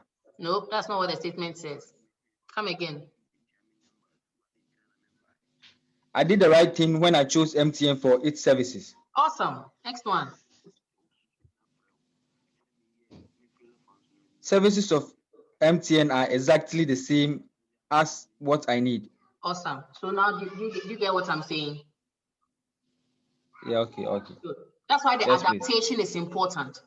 Because you may not be looking at telecommunications in general. You may be looking at just one particular telecommunication provider. And that's what often happens when we are measuring customer satisfaction. It is usually commissioned by specific service providers or specific product sellers or product manufacturers. Are you with me?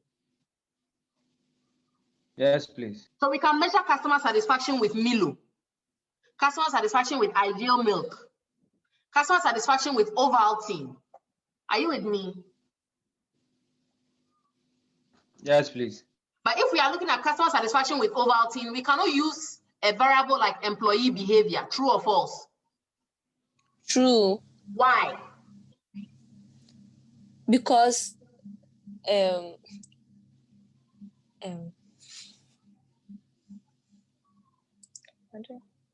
Try. Madam, please, Yes. the question again. If we are measuring customer satisfaction with Ideal Milk, and we are looking for variables to measure customer satisfaction with Ideal Milk, we cannot use employee behavior. Madam. Yes, Madam. Yes. Please, we can use vendors of Ideal Milk. Exactly. Right? You can use vendors of Ideal, but you can't use employee behavior under it. Why? Why can't we use employee behavior? Madam. Yes. Because the consumers of Ideal Milk doesn't necessarily get in touch with the employees of Ideal Milk, since they have access to Ideal Milk from retailers.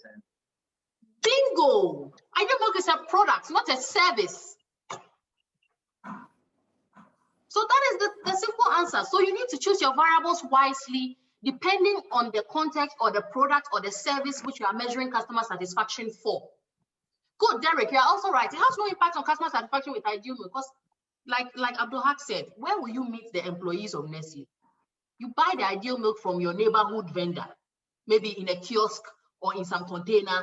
So what patient said about vendor or the vendor selling it and the behavior of the vendor is spot on, because you buy the Ideal Milk from the vendor. So vendor behavior is fair game here. What about tangibility? Will it work for Ideal Milk? Yes. No. No, you have to be very careful. Tangibility has to do with what we can see.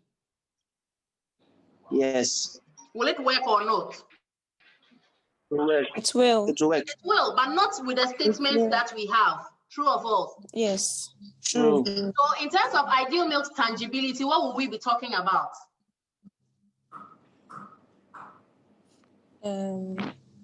Packaging. Packaging and the look of the product. Is it easy to carry? Is it easy to transport? Is it easy to store? Abna Samwa, come in. Madam, please, I have a question. My question is, with the questionnaire, when we state our independent variables, does it always have to have the dependent variable, which is customer satisfaction, at the end? No, you can place it anywhere. Yes, but I'm saying that, what I'm trying to say is, does customer satisfaction have to be inside? Yes. It can be anywhere. It can come at the beginning, in the middle, mixed up with the variables, or at the end. It's a matter of... No, madam, I'm trying to say that, can we do one without customer satisfaction? Like, there's no customer satisfaction, or it's compulsory for it to be inside, even though it's in the middle, up, down. It's compulsory for customer satisfaction to be inside. And now, what's the objective of conducting the survey? Okay. No, answer the question. What's the objective? If the reason why you are doing the survey is more in the survey. I understand. At this point, I can consistently and clearly say that diminishing returns are setting in. Oh, madam, I understand though. I understand. Diminishing returns are setting in because, I just wanted to be sure. That's why I asked. Okay, I'm glad you asked. So now you are sure. Yes. Okay. Foster, go ahead. Thank you. You're welcome, Amna. Foster, Madam, yes. do you have to necessarily adopt or adapt a question? Can you manufacture it yourself? You can, but in quantitative research, we do not guarantee the outcome if you manufacture. Because when you manufacture, it means you don't have any evidence that someone has even tested something similar to it. So it is win or lose. And when we run quantitative analysis, there's a possibility that you can lose variables. If the measurement items that you use to measure the variable are not strong enough, you can end up losing that variable because every weak measurement item must be eliminated. So if you have 5 items and you manufactured all of them yourself, you didn't adopt or adapt, and all of them ended up being weak measures, it means that that particular variable has to be eliminated from your entire research work. So in quantitative research, we do not recommend self-manufacture.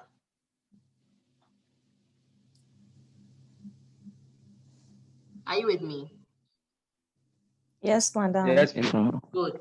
So in quanti, for me, whenever I teach quantitative techniques, whether at undergrad, master's, PhD level, I always say adopt or adapt. Don't go and manufacture. You get yourself in trouble. Are you okay?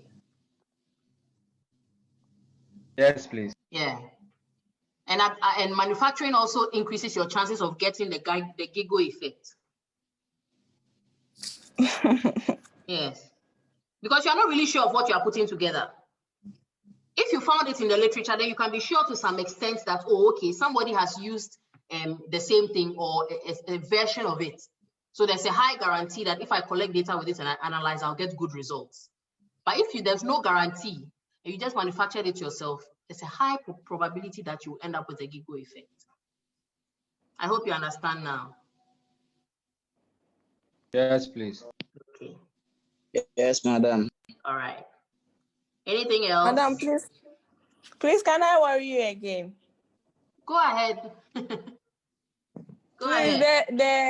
The brief description. Please, are there any other things to use apart from age, gender, and things? There are so many other things. Again, it depends on the objectives of your study. So for instance, because the study is in the telecommunication sector, I can add a question that says, number 6, kindly indicate your primary. So primary here means that I want the main one, because you know people have more than one network that they use. So kindly indicate your primary telecommunication provider. Network. Okay. Network or provider. Yeah. Okay. Yes. Then, because we know all the telecommunication networks, we can quickly like the list way them. she uses 6 networks. We want the primary one. That's why we said kindly indicate your primary. You get it?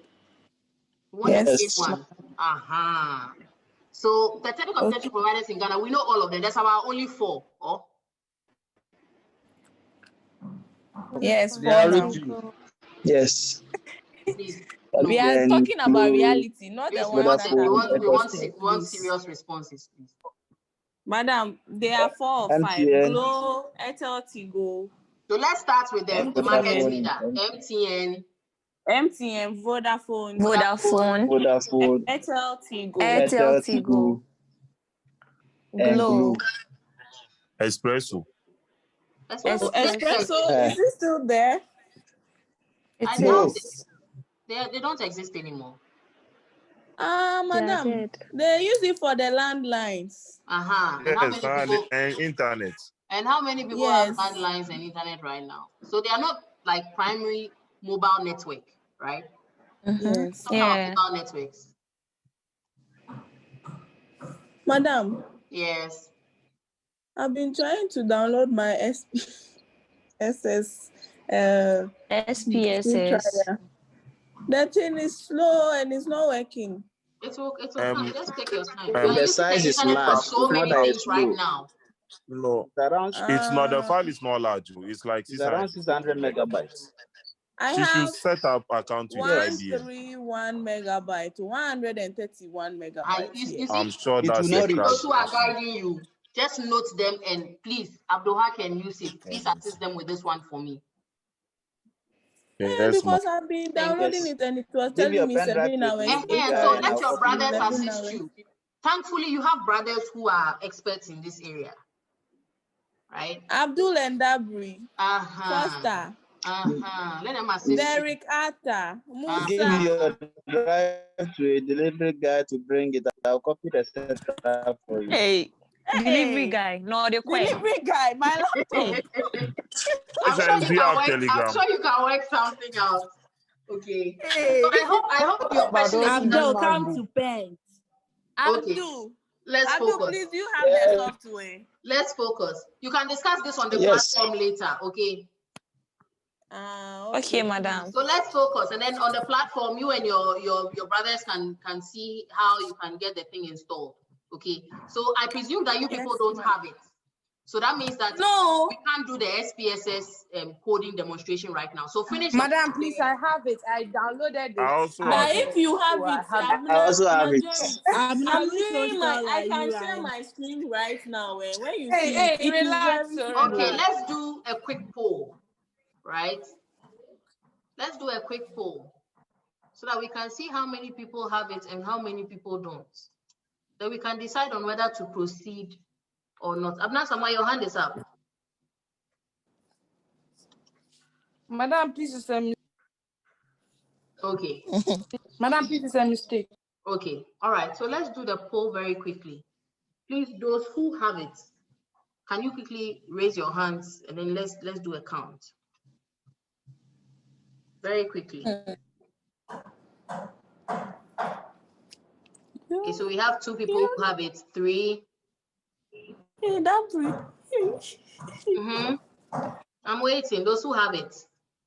I'm currently counting 3. Only 3 people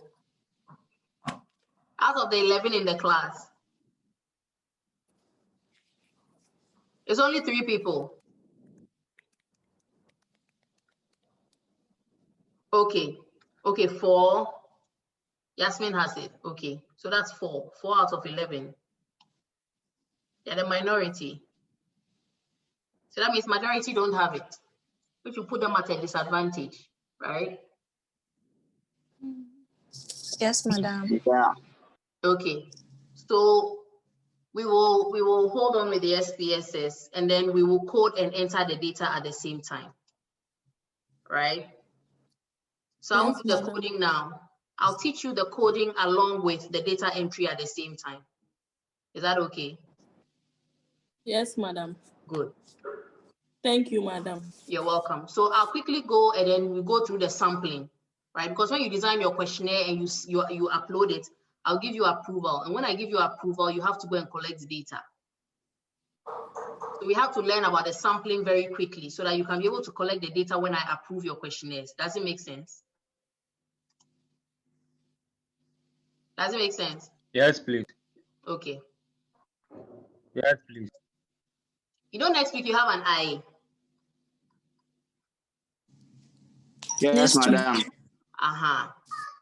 So we will go through that the sampling today so that you can start collecting your data.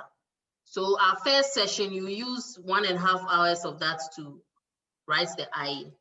Then we'll go on a break, then we'll come back, then we'll come and talk quickly about the theories in customer satisfaction. So the whole of next week, you use it to collect your data. Right?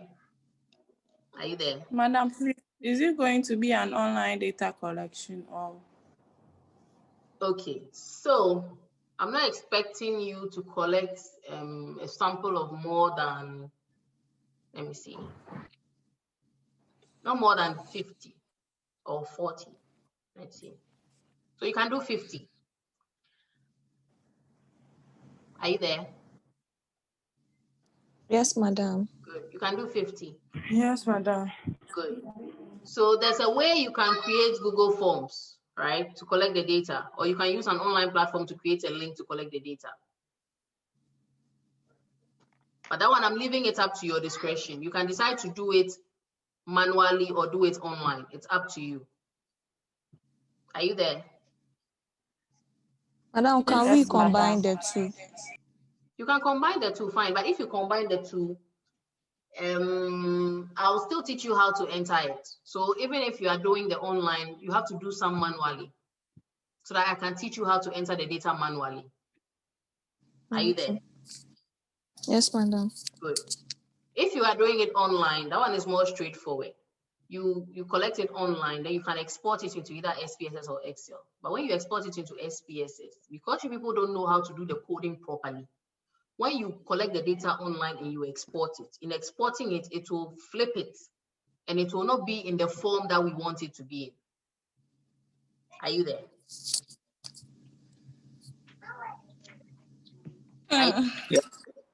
Yes. Good. So I encourage that you collect the data manually, right? So to make it easy for you, you see the groups that you have? Yes, madam. Good. I will give each group one questionnaire to use to collect the data. So every group will be responsible for collecting data from a sample of 50. Do you get it? Yes, ma'am. Good. So you can share it among yourselves, and then each person will do maybe, how many are you in a group? 5. So if each person does 10 things, I'm sure you can find 10 people in your house or in your neighborhood to fill a questionnaire for you. Yes, madam. Good. Madam, neighborhood. Or in your house. You don't have to 10 people in your house or next door. No. Madam Koro. Yes, it's possible. It's possible. It's possible. Where do you live?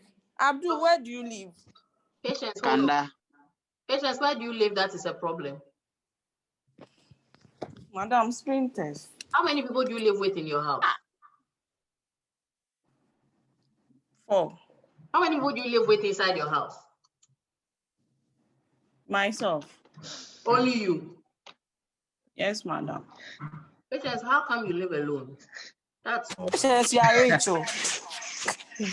You, when you are talking girl. about living alone, then you are doing you are rich. Patience, how come you live alone? My parents are in Volta region. But definitely, where you live, there should be someone else there. Oh? Yes. Patience. Madam. No, I'm worried right now. How come you live alone? It's not Madam. safe. Nadia, would you let me talk? Talk, please. Madam, my parents are in Volta region. I know, but you can't just be living by yourself here. Is this some isolation? My kid brother is also around, but he's also in school now, so he only comes around on weekends. He only comes around during Where the you are, weekends. you don't have neighbors. I have neighbors. Or you are not on those terms with them to get them to answer your survey for you. Hello, good morning. Who is saying good morning? Do you know what time it is? Like, what is happening? Madam, I'm trying to say the only terms like hi, hello, good morning. Okay. All right, so you people have to figure something out. So I have SS neighbors. I'll give you some. Good. So you are doing it, the data collection will be done in your groups. So you figure it out, okay? Okay, madam. So the ones who are at a disadvantage, let those who have plenty people get them to answer on your behalf.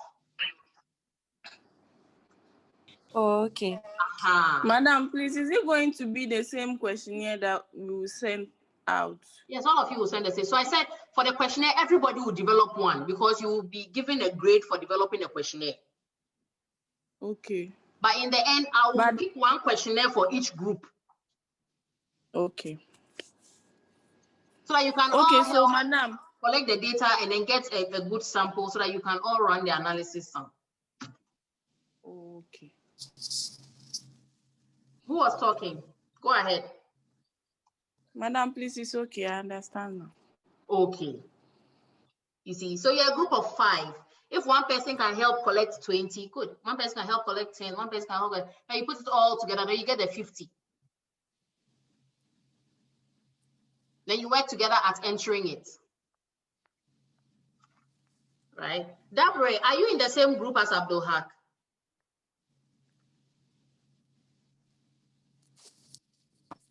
Yes. Yes, ma'am. I'm in the same group with her. Okay. All right. Okay, let's see what happens. So for now, just focus on developing the questionnaire, okay? And then getting the SPSS software. All right? Yes, madam. Yes, madam. So before the end of the week, we'll figure it out regarding the data collection, and we'll see how it will go. If I will just make you each collect, if I'll just make you collect 1 or 2 manually so that you can learn how to enter it and then do the rest online, we will see. But give me till the end of the week, we'll figure that one out. So for now, work on developing the questionnaire and then fixing your previous assignment, okay?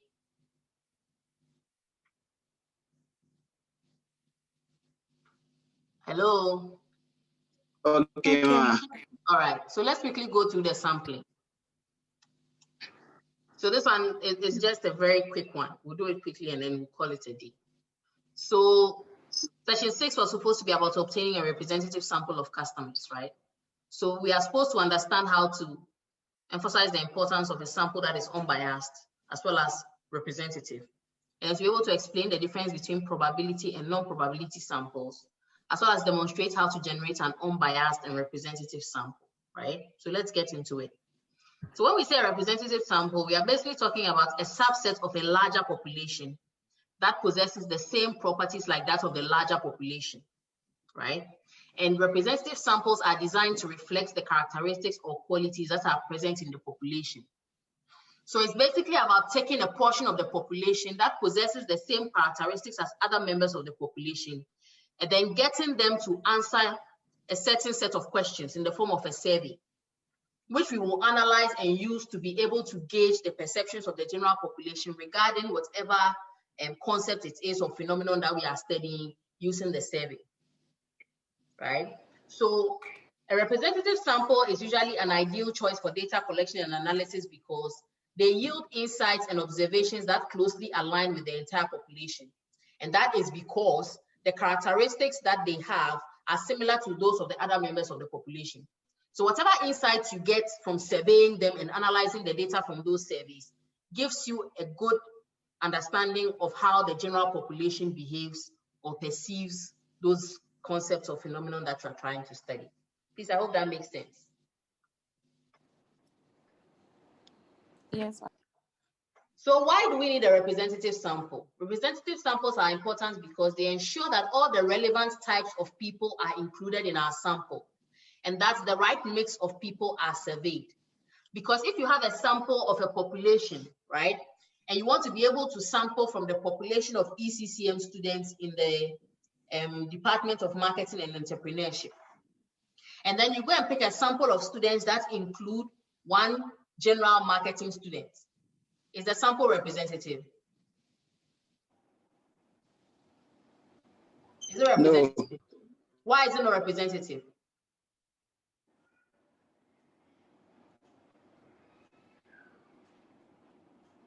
Why is it not representative? The population we are looking at studying is ECCM students in the Department of Marketing and Entrepreneurship. So if we pick a sample from that population and it includes one general marketing student, is that sample representative? No, madam. Why is it not representative?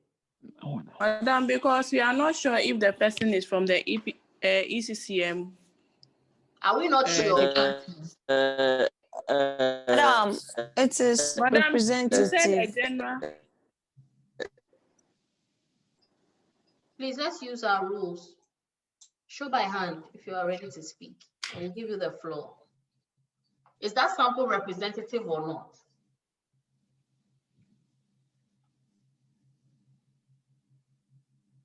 I've done some more. Is that sample representative or not?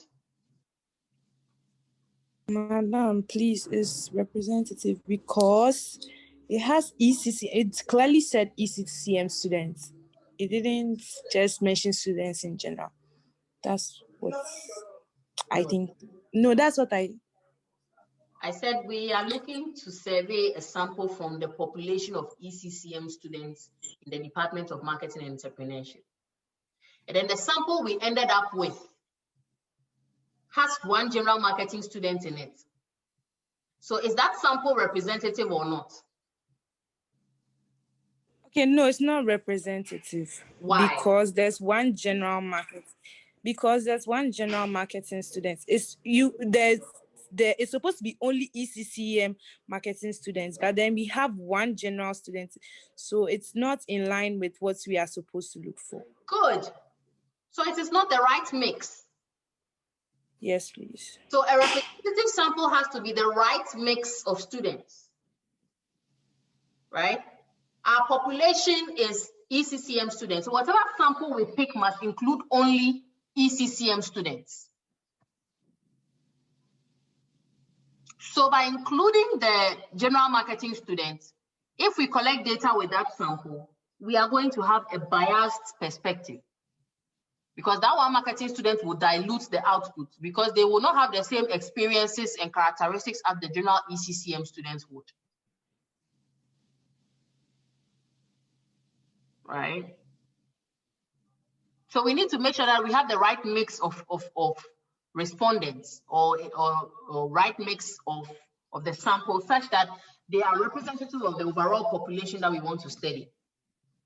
And by doing so, we need to make sure that some groups are not overrepresented and others are not underrepresented. If we are looking at a particular group with 2 or 3 different characteristics, all the characteristics in the population have to be represented in the sample that we pick, so that there is no underrepresentation or overrepresentation of any group of respondents that have similar characteristics.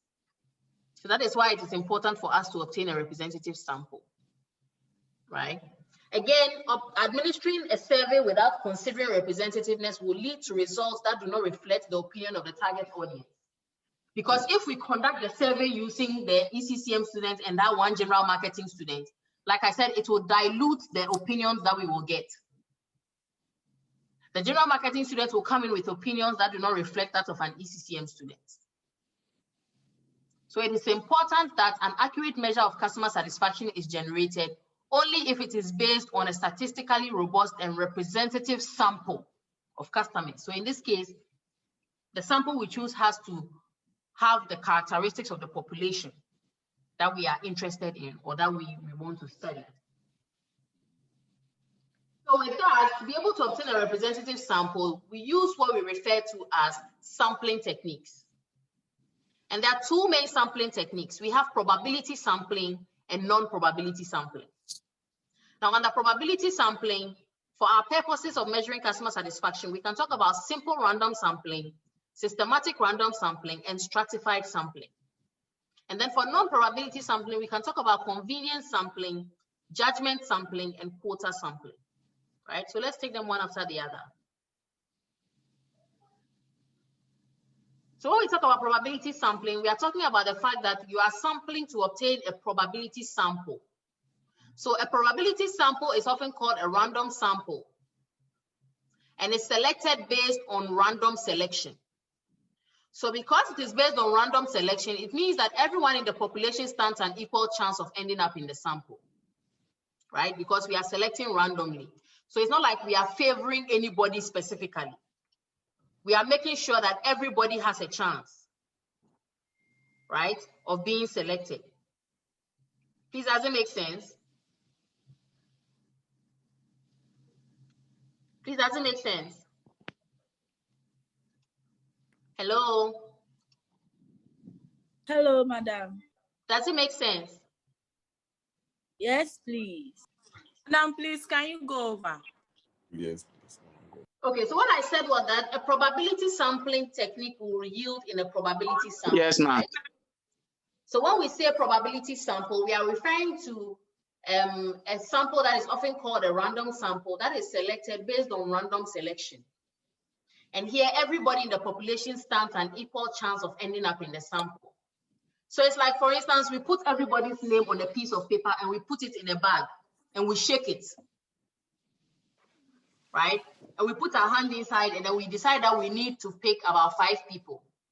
Here, because everybody's name is in the bag and we have shaken it, when we put our hand inside, everybody has the chance of being picked. We can pick anybody, true or false? True. Good. So that is the most basic illustration of probability sampling. Everybody has the chance of being selected. Whereas non-probability sampling is a sampling technique that yields a non-probability sample that is selected based on the researcher's subjective judgment rather than random selection. So here, not every member of the population has an equal chance of participating in the study or getting selected. So for instance, I'm using non-probability sampling to get a sample of respondents from the ECCM class. But from the ECCM class, based on the research that I'm trying to do, I'm specifically looking to interview ECCM students from main campus.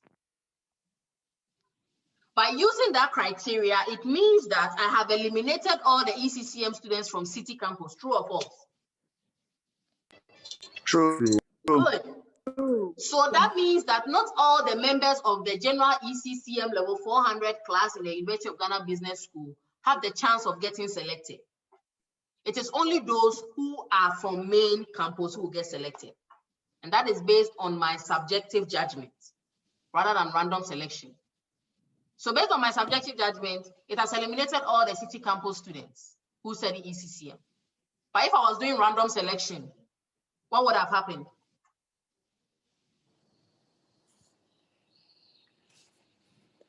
Madam, please, anybody can be picked. Good. So that means that I will have the names of all the ECCM level 400 students, both main and city campus. And that will yield a probability sample. So please, do we get a distinction between the two? Yes, madam. So now let's go specifically into the sub-techniques under each of the 2 sampling techniques. First, starting with probability. So the first type of probability sampling we can talk about is the simple random sample. And here it refers to the fact that a simple random sample is an unbiased sample because every member of the sampling frame will stand an equal chance of ending up in the sample. So the sampling frame is generally the full list of all members of the population. So what will be the sampling frame for our study involving level 400 ECCM students? 11. 11, meaning it contains all the 11 students who are studying ECCM in level 400 from both main and city campus, right? Good. Yes, ma'am. So like I just explained, using the bag of names on sheets of paper, it's like the lottery, right? We put every name into the bag and we shake it up and we randomly pick out names. Now, the only shortcoming of this type of sampling and obtaining this kind of sample is that if you are using the entire sampling frame, and let's say the sampling frame is about 2,000 students studying ECCM, and perhaps you need only 100, you need to go back in there 1, 2, 3, 100 times, which makes the process rather long if you are doing it manually. True or false? True. Good. True. However, these days there are computer software that you can use to be able to achieve it. So the process is virtually straightforward, right? So that is it for the simple random sample. The next type of sampling we can talk about was a response to having to do simple random sampling manually when there was no computer technology to do so. And that type of sampling is what we refer to as the systematic random sampling. So to produce a systematic random sample for a customer satisfaction survey, you would first print off your sampling frame of customers, right? So our sampling frame of customers refers to what? The full list of customers that we have. Does it make sense? Yes. So let's say we have 1,000 customers on that list, and we want a sample of 100 customers. That means that if you want 100 out of 1,000, it will be 1 in 10 of the population or the sampling frame. True or false? True. Good. So with systematic random sampling, we will first go about generating a number between 1 and 10, because we are looking for a sample of 100 out of 1,000. So we are looking for 1 in 10. So any random number between 1 and 10 can be selected. And in this case, let's say we go with the number 7. If we go with the number 7, it means that we will include in our sample every 7th name on the list, starting from 1 till we get to 1,000. Are you there? Yes, madam. Yes, ma'am. So if we are doing every 7th name, starting from 1 to 1,000, what would be the first number? 7. 7, followed by 40. no. We are doing 1 in 10. Oh, okay. Followed by 7. No, 1 in 10. 1 in 10. 7 followed by 17. 7 followed by 17. Yeah. Good. Followed by 20. 27. good. Followed by 37. followed by 47. 47. all the way till 57. we get to 1,000. By the time we get there, we will have a systematic random sample of 100 customers. Does it make sense? Yes. Yes, please. Let's try another one. Assuming we have a total population of 500. Are you there? Are you Yes. there? And we are looking for a sample of 25. Are you there? Yes, madam. Good. That means we are looking for how many in how many of the population?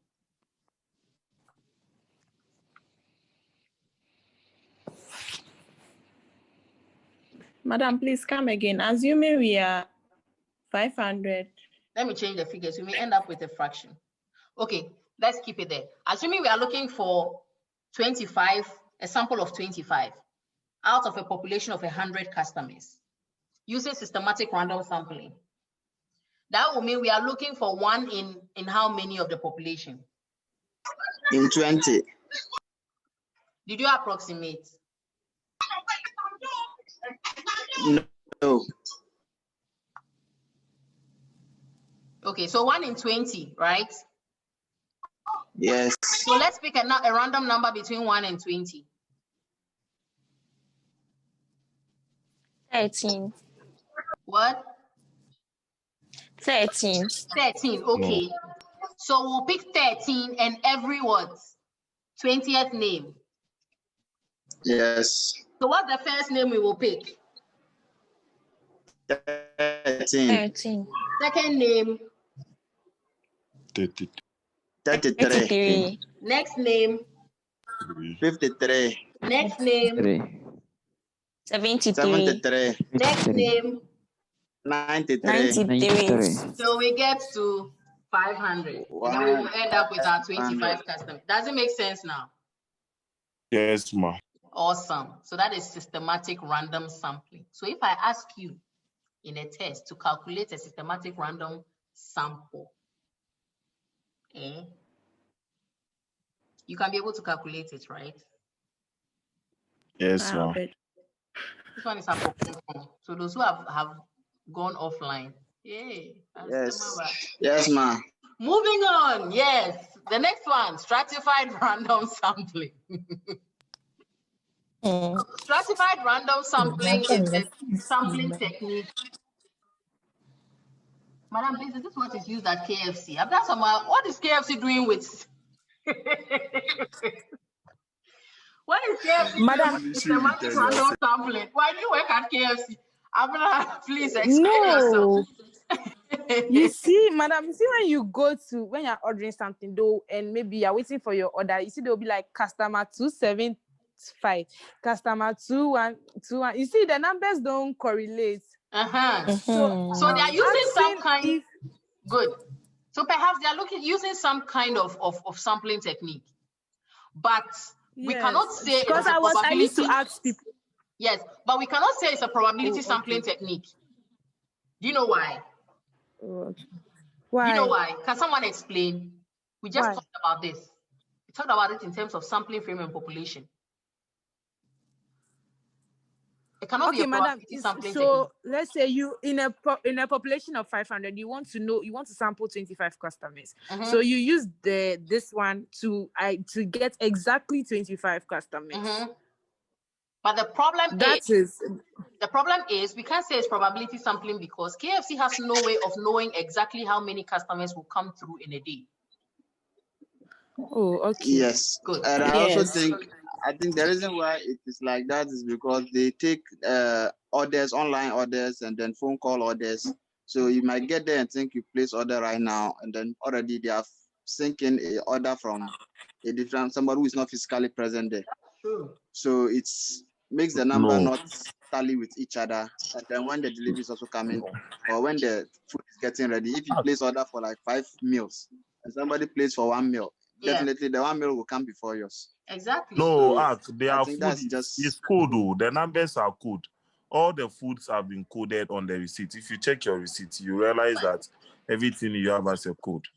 So maybe I might order price and I'll get 245, and then you come and buy milkshake instead of you getting 246. You realize yours will be 13 something. But then at the end of the day, the 245 might even get it before the 13 something. It's code. Yes. Food Good. code. So Abna, it's not about probability sampling. You can only sample when you have a sampling frame for probability sampling. Okay, ma'am. Good. I understand. Good. Abna, you think deep about things, so you have an inquisitive mind. No, you see, when I go to KFC all the time, I ask people, so does it mean sometimes Fridays when you go, you see 538 customer, 538. So I used to ask. Some people have wondered, but some people too just don't care. Is it the way your classmates have cared? I don't think those who have gone to KFC have ever cared how the numbers are generated. I don't care. So sometimes I ask, like, do they get 500 customers in a day? No, or in a they week? don't know how many they will get. They don't know. So like Yusuf is saying, I'm suspecting it's more about being able to use code to see how much of a particular product they have sold in a day. Yes. Oh, okay. I understand. So they give out the numbers based on what you are buying and what number you are in that particular queue. Okay. Madam, that's where you can also help them to know the quantity to produce in a day or something. So that they don't waste, and then they'll know how to stock up, how to replenish their stocks and all that. Right? Yes, so this to is avoid all in the realm of leftovers. retail strategy and sales management. Should have asked this question in close to, but you've already passed them. You've already passed. Okay. All right, so that is it for the systematic random sample. So let's look at the stratified random sample. So here, the stratified random sample is very important to us as marketers in measuring customer satisfaction because we know that most of our customers are stratified. And that is because we do a lot of segmenting. Do you remember we talked about segmenting? Yes, madam. Good. So it is uncommon for us to have a customer base or a sampling frame of customers who belong to the same class. So you realize that you have a sampling frame of customers, but each of them are in a class of their own in terms of how much they spend to acquire your products or your service. Are you there? Yes, ma'am. So sometimes you can see that a very large proportion of your company's business is coming from perhaps only about 40 or 50% of your customers, which are maybe the top 5 or top 6. So if you have a full customer base of about 100 and only 5 or 6 are producing about 50% of your revenue, when you are sampling for a study, you need to let that stratification reflect in your sampling. Are you with me? Yes, madam. So the views of the higher value customers must carry more weight than the views of the lower value customers. Does it make sense? Yes, madam. Good. That is why you see the banks doing prestige banking and giving relationship managers to their high value clients and paying close attention to them, because this is a simple stratified random sampling approach. They deal with the customers based on the strata that they have created. And we do the same when we are measuring customer satisfaction in that regard, because those who give us more money, we should work harder to keep satisfied. True or false? True. Yes, it's true. So we have to stratify the list. And when you stratify the list, the products of that stratification is what we refer to as strata. So in stratified random sampling, where you're developing a stratified random sample, you start first by dividing the customers into segments or strata, using the distribution within the sampling frame in terms of the value that each of these groups of customers brings to you, right? So once you're able to develop your sample using the stratified random sampling approach, you can be sure that the sample that you have developed is a good representation of the value that each customer base brings to you. So let's look at a typical example. This is a stratified version of a particular manufacturer, or let's say product sellers customer base, right? So they stratify the customers by means of the value that they get from each customer. Do you see that? Do you see that? Yes. Yes, ma'am. Good. So they said that how much of their turnover comes from their high value segment? 40%. 40%. And then how much of the turnover comes from the middle value segment? 40%. 40%. And then how much of the value comes from our lower segments? 20%. 20%. Good. So that means if that is the case, using the strata that we have identified, what percentage of our sample should come from the high value segment?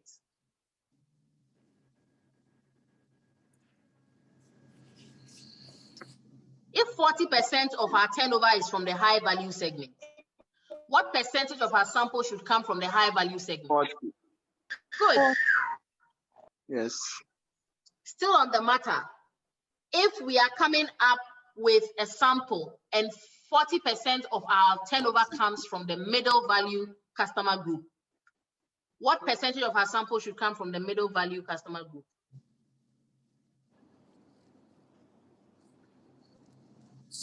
40%. 40%.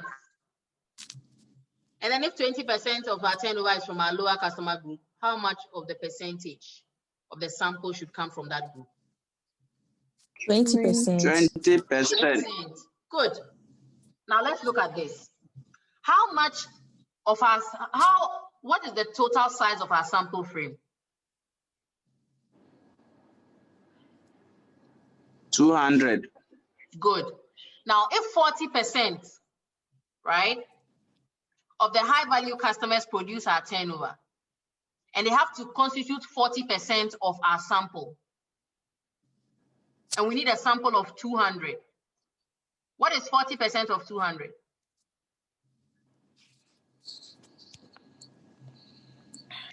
What is 40% of 80. 200? 80. Good. 80. Good. But how many customers do we have in total?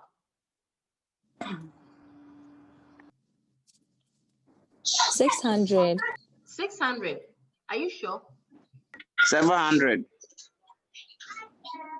We have 700. Yes, 600. No, it's 600. 600. Good. And how many of them are high value? 40 customers. That means that we will not be able to get the 80 respondents that we are looking for, true or false? True. So we need to find a way of working around the 40 customers such that we can make up the 80. So let's look at the ratio of customers we have in that group to the ratio of customers we need in that group, right? How many customers do we have in that group? 40. High value segment, 40. As a ratio of the customers we need in that segment, how many customers do we need in that segment to be part of our sample? Yes. Are you with me? Stick with me. Yes, 80. 80, good. So we are doing 40 over 80.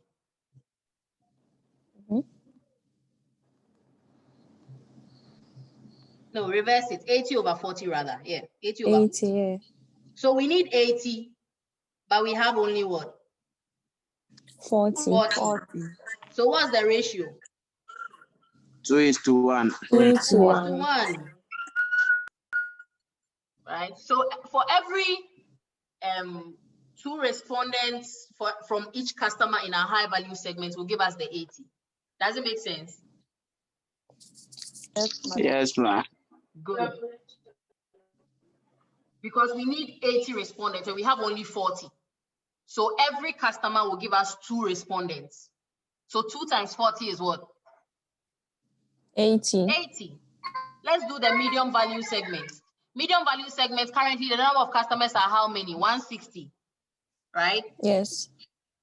And we said because they constitute 40% of our turnover, we need them to be 40% of the sample. Again, 40% of the sample is what? 40% 80. of, good, 80. 80. Now we need 80, but we have 160.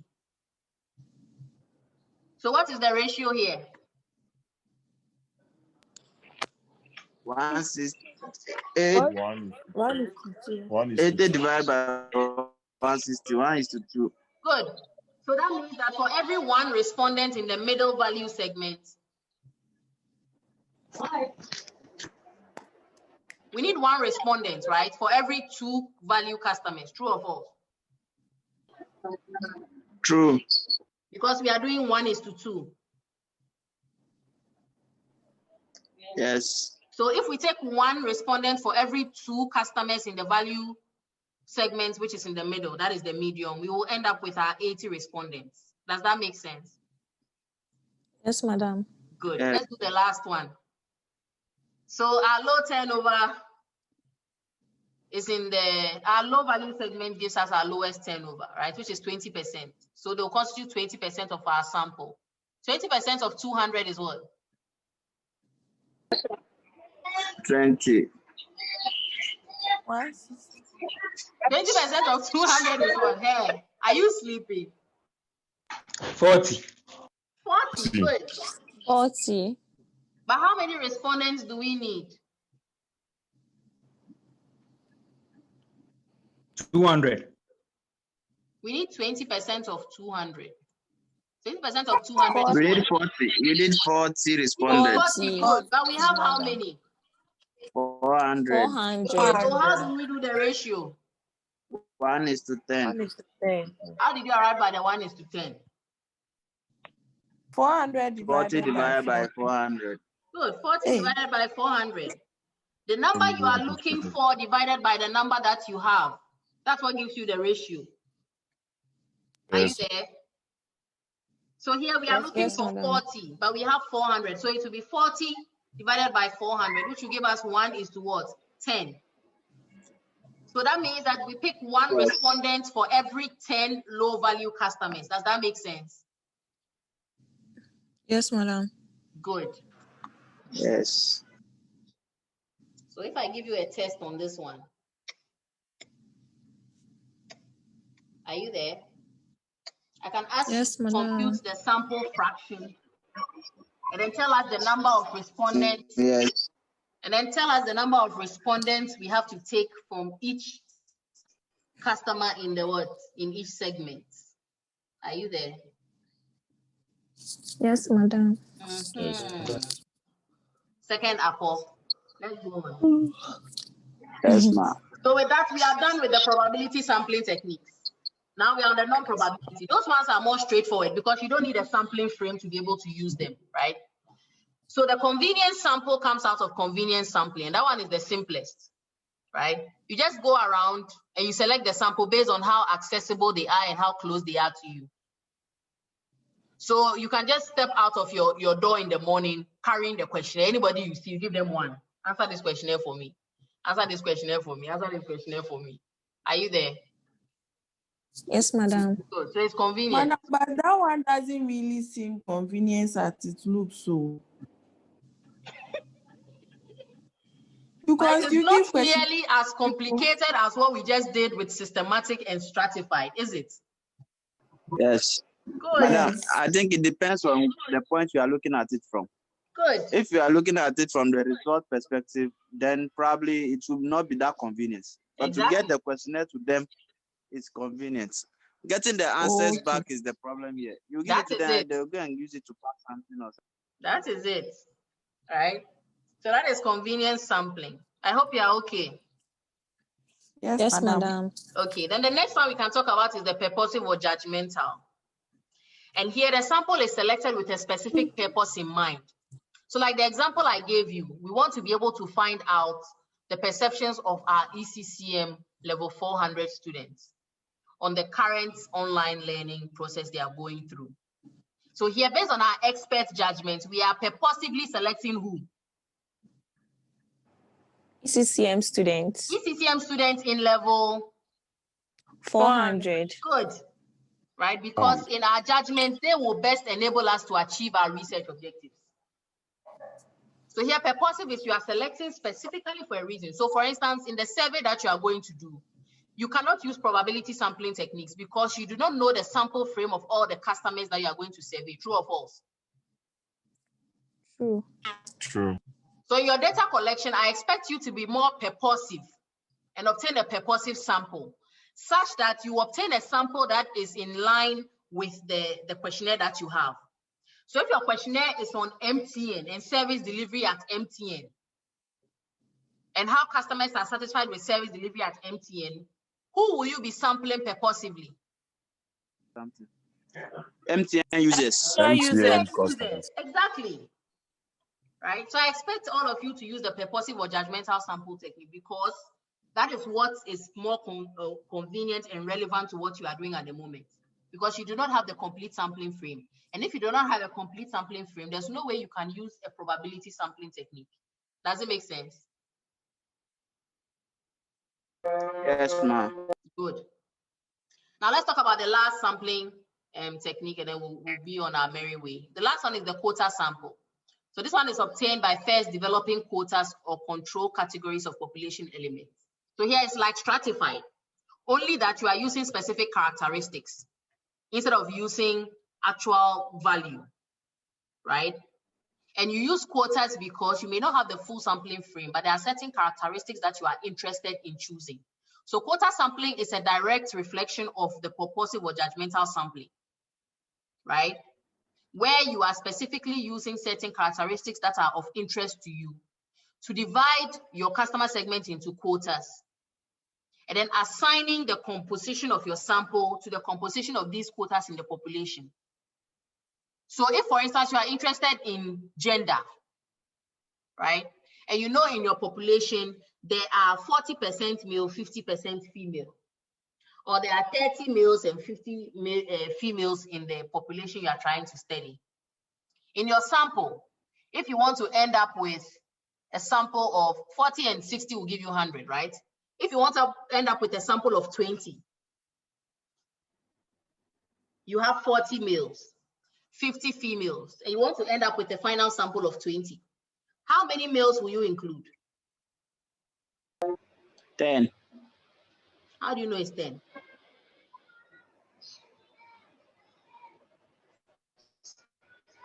How do you know it's 10? I thought you were asking a general question. Yes, go ahead. Walk us through the process. How do you arrive by the 10?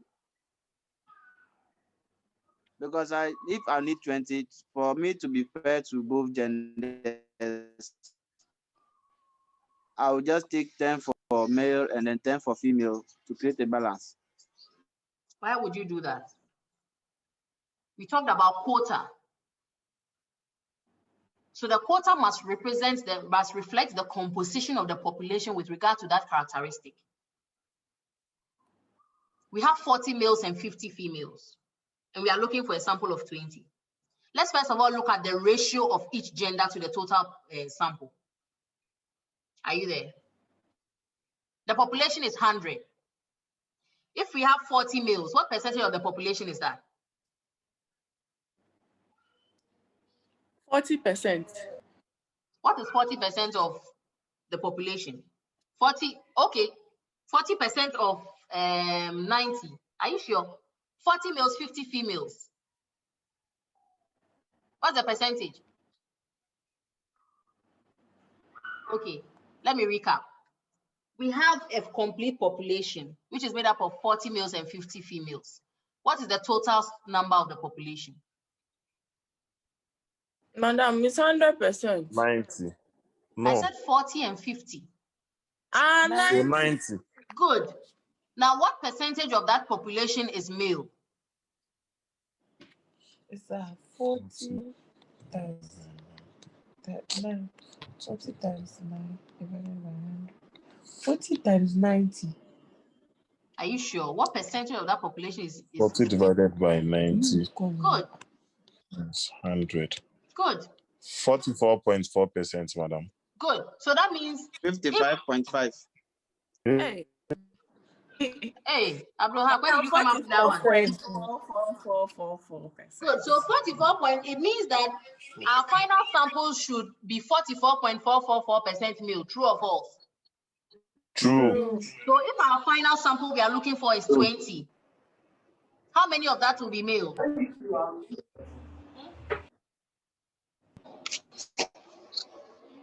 many of that will be male?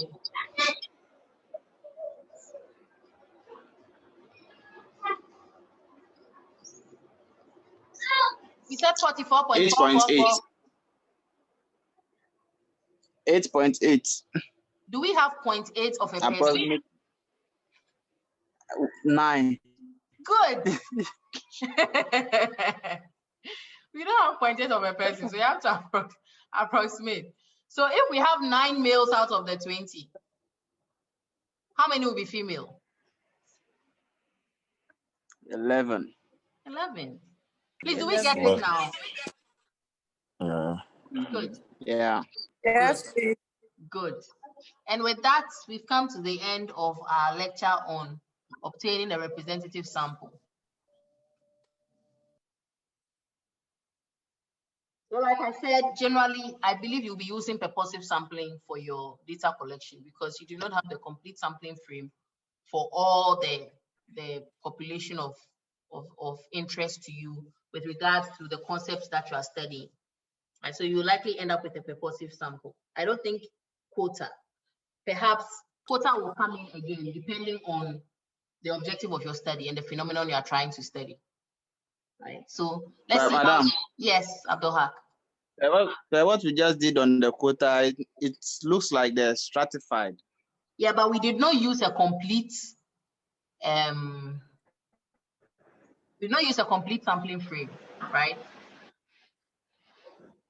Yes. So we were just guessing. But we mentioned 20. Yeah, because we were approximating. Okay. Good. As long as you do not have the sampling frame, you can't say you are using probability. Are you with me? Yes, ma'am. Aha. So without a sampling frame, every technique you are using is in the non-probability realm because you do not know exactly how many you are dealing with. You are approximating. So you have to let whoever your audience is know that this is an approximated figure. So it's not specific.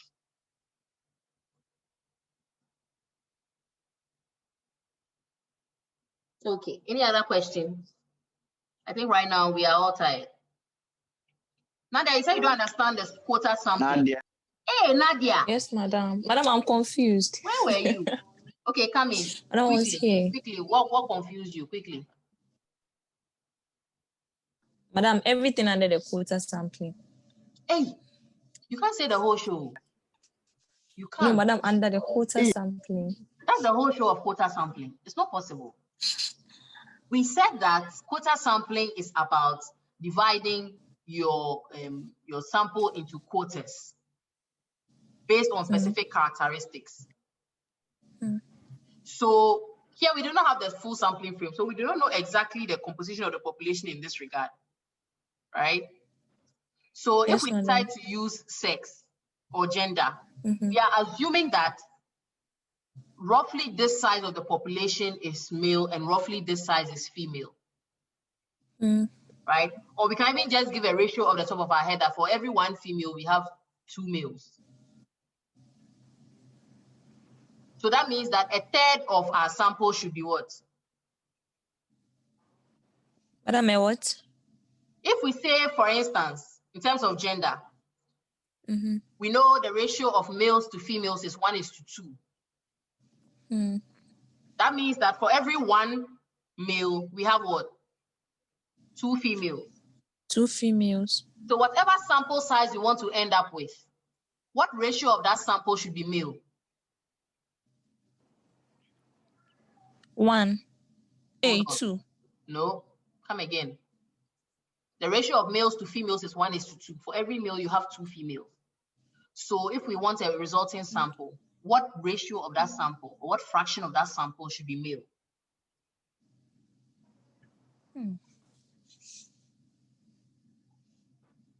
Nadia, this goes back to mathematics.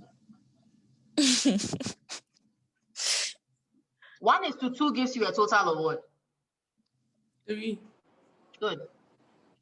So the fraction representing males is what? 1/3. Good. And the fraction representing females is what?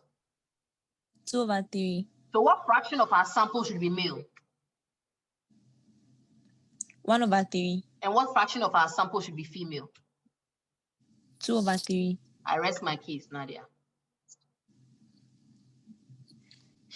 You get it now? Yes, madam. Good. And here, what we are doing, Thank you. Abdul have observed that it's similar to systematic. Stratified. Now, I was telling Abdul that it is not the same as stratified because of one main reason, and that is because we do not have a complete sampling frame that we are using.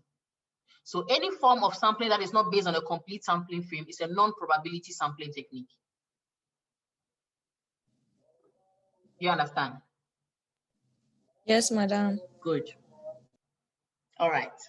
I'm glad you get it now. Anything else? You've been here for a while. Thank you. You're welcome, Nadia. You've been here for a while. Now we are all tired. Anything else? Yes, ma'am. Abdulhak. But not with the lecture. Okay, go ahead. With the time, with the scheduled time. Yes. We can what we shift the discussed. time to closer Share it to with the first class. session. Yes. Yes.